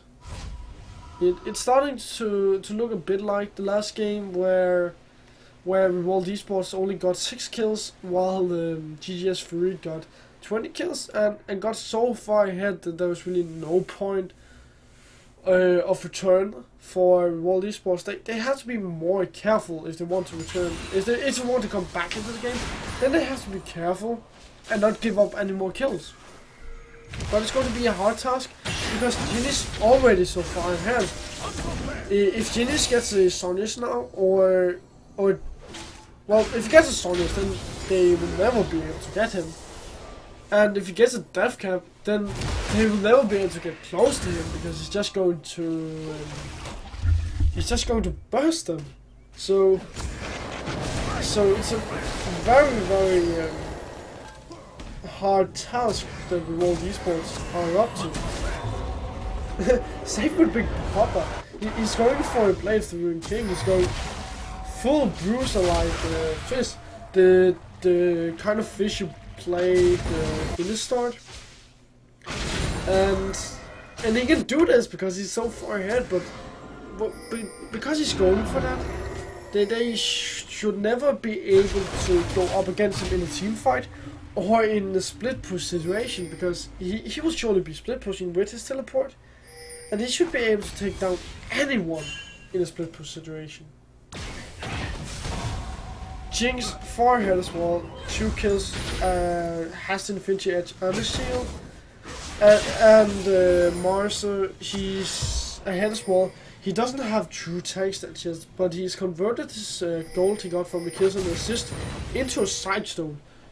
So he will be able to keep the vision up, which will allow GGS to get more picks and to react to whatever the world wants to do. Oh, Big Bubba going in onto Notsky. Lands the chop that wants it's feeding time, Notsky. Will you be able? Will Big Bubba be able to get away? He will be able to get away from the tower, but not. He will not be able to get away from the Demon Flank. And there comes the Super Mega Death Rocket from Jinx onto C lane, and the C lane goes down. So once again, GGS comes out ahead in kills and in objectives, and they're just outplaying World Esports everywhere on the map right now. Now they want to get the last inner turret of the game, and they will surely be able to, because World Esports doesn't have a lot of weight for it. Oh, that's a polarized headbutt. That's 2 kills. So Luigi going down once again, and same as Sean. And now GGS Fury are actually rotating over towards the Baron, so they should be able to get this Baron, because who's going to stop them? Forky aren't going to be able to do. Oh, Genius, you might have overestimated the damage, same as you, because you have overestimated your health. I'm not quite sure why Genius and Kriso was there, because GGS could surely have gotten a Baron, but with Genius and Kriso being out of position, there was no way that they would have enough damage to get the Baron down in time. And now can the World Esports get their second tower of the game? Surely they can. So they get back a bit of well, they decrease a bit of the gold lead that GGS Fury had, but the GGS Fury are still pretty far ahead. They are 7,000 gold ahead, but that's quite a lot considering it's only 24 minutes into the game. And with Jinx going for she. Oh, shiny has been found again. Will we add another death to your counter? Jin is being found as well, and oh, will he be able to get away? He gets a kill onto Hiroshi, and here comes Big Bubba picking up Shine. Notsky is now being focused, and Notsky will go down as well. And that's 3-4-1 once again, but Genius, you can't be out of position like that. You cost your life once again. And yeah, even though he's out of position, the rest of GGS are still there to respond and to pick up even more kills, because they are so far ahead. Jinx, she didn't have to get the Phantom Dancing already. She decided to go for a a BF sword to get even more damage, and she's 2,000 gold ahead of her counterpart Porky. And I'm looking at the numbers right here. 1,000 gold lead in the top lane, 1,000 gold lead in the jungle, 3,000 gold lead in the mid lane, and 2,000 gold lead in the bot lane, and 200 gold lead on the support. So everybody is so far ahead of GGS. Is so far ahead on GGS right now, and Iran has to find some picks like the ones they get on Genius, but without giving up kills. And now Genius comes in as well with Criso, and even though they found Criso, they will be taking, they will take Shine down, and now GGS are around the Baron. They can surely get the Baron now if they want to do it, because there are no Smile coming. Big Bubba says feeding time, but does not land the shark, so it's not feeding time. Now GGS wants to siege up in the top lane with the help of the attack speed fist, the 24 fist, and the Jinx that's so far ahead. The problem right here for GGS are just that the game is still so early that the death timers aren't really high enough for them to be able to push in without. Oh wait, they got spotted, but the problem is they can't push in without someone else being dead. Kiwi goes down. Kiwi gets electrified. What's an electrified Kiwi? I'm not sure. It's at least a dead one. But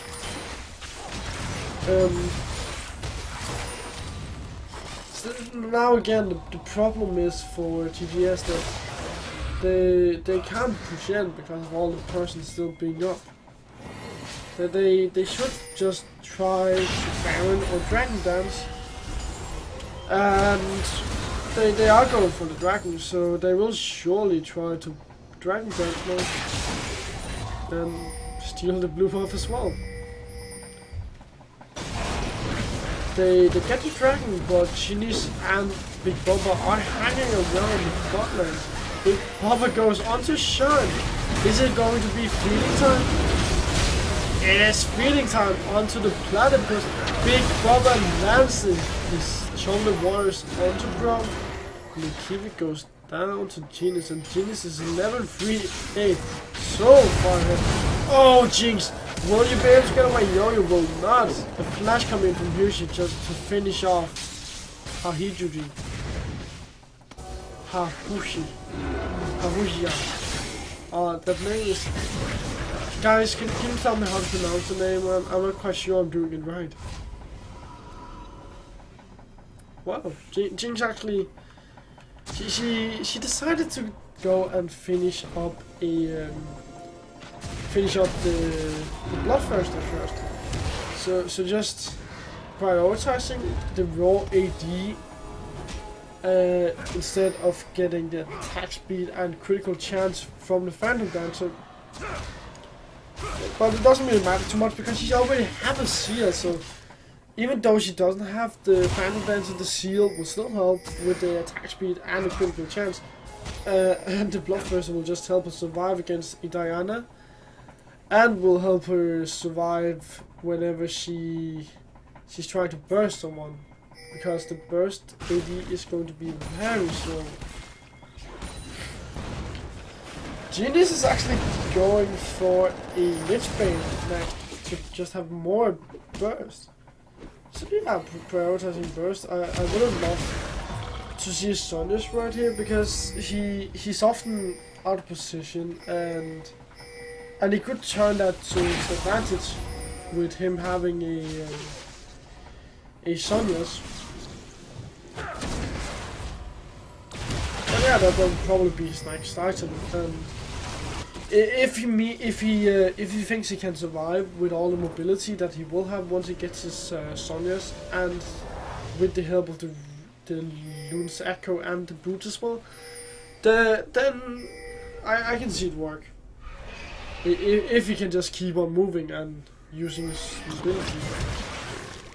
Oh, Shine might be in big trouble. He had a false sense of security right there because he missed the splash. Wow, that's a lot of damage onto the Kiwi. And it might really take the machine it up. Wow, a lot of damage once again. And now Shines comes in from the side. He knows he has to deal with this, but he will not as Janice picks him up with the Ray and his Q. So Baron for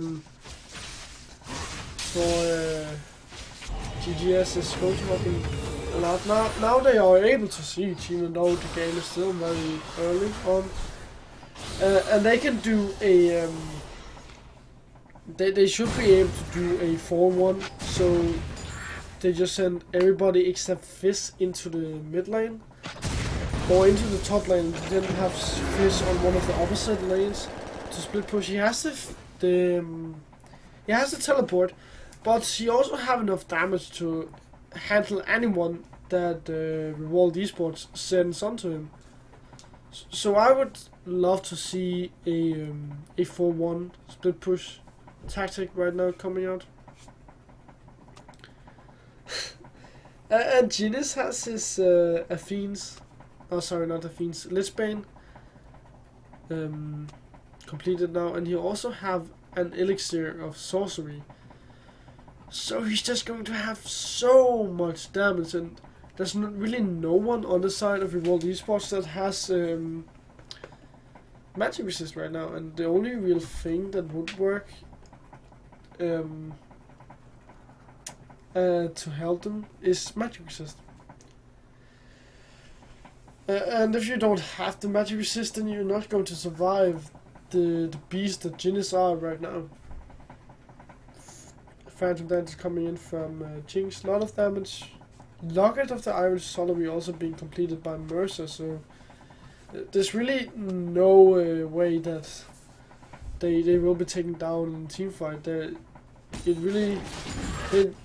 World Esports might get one person, but they will never get an ace with that Locket of the Iron Solar.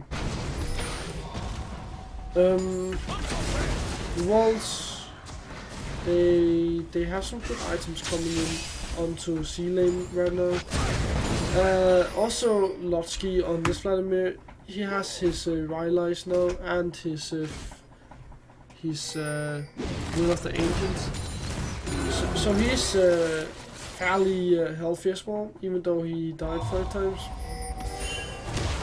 But again, the problem is that they might get one person, they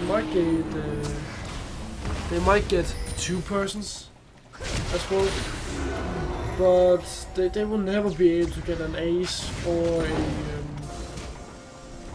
or more than 2 persons at least. And now they can't really prepare against these Baron of minions. It's going to be very hard for them at least. And now we can see the tactic again, the 4-1 split push, where you have Fizz in the bot lane. He has a Trinity Force and a Lateral King, so he's going to be... oh, he's going on to Lotsky. Lotsky's being taken down by his Robert, and with the Trinity Force and a Lateral King, there's a lot of damage and a lot of ways to just kill an inhibitor and a tower really fast. And now it's only the mid inhibitor left for GGS to pick up. But it looks like they're going for the game. They just want to go into the bot lane and pushing. Oh, Big Bubble going on to Shine. Shine taking a lot of damage. But GGS goes into the mid lane. They want to rotate and take the minions with them and then get the top lane.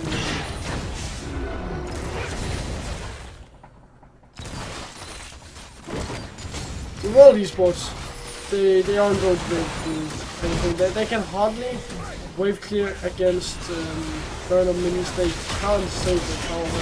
And now that's the last team fight coming in probably.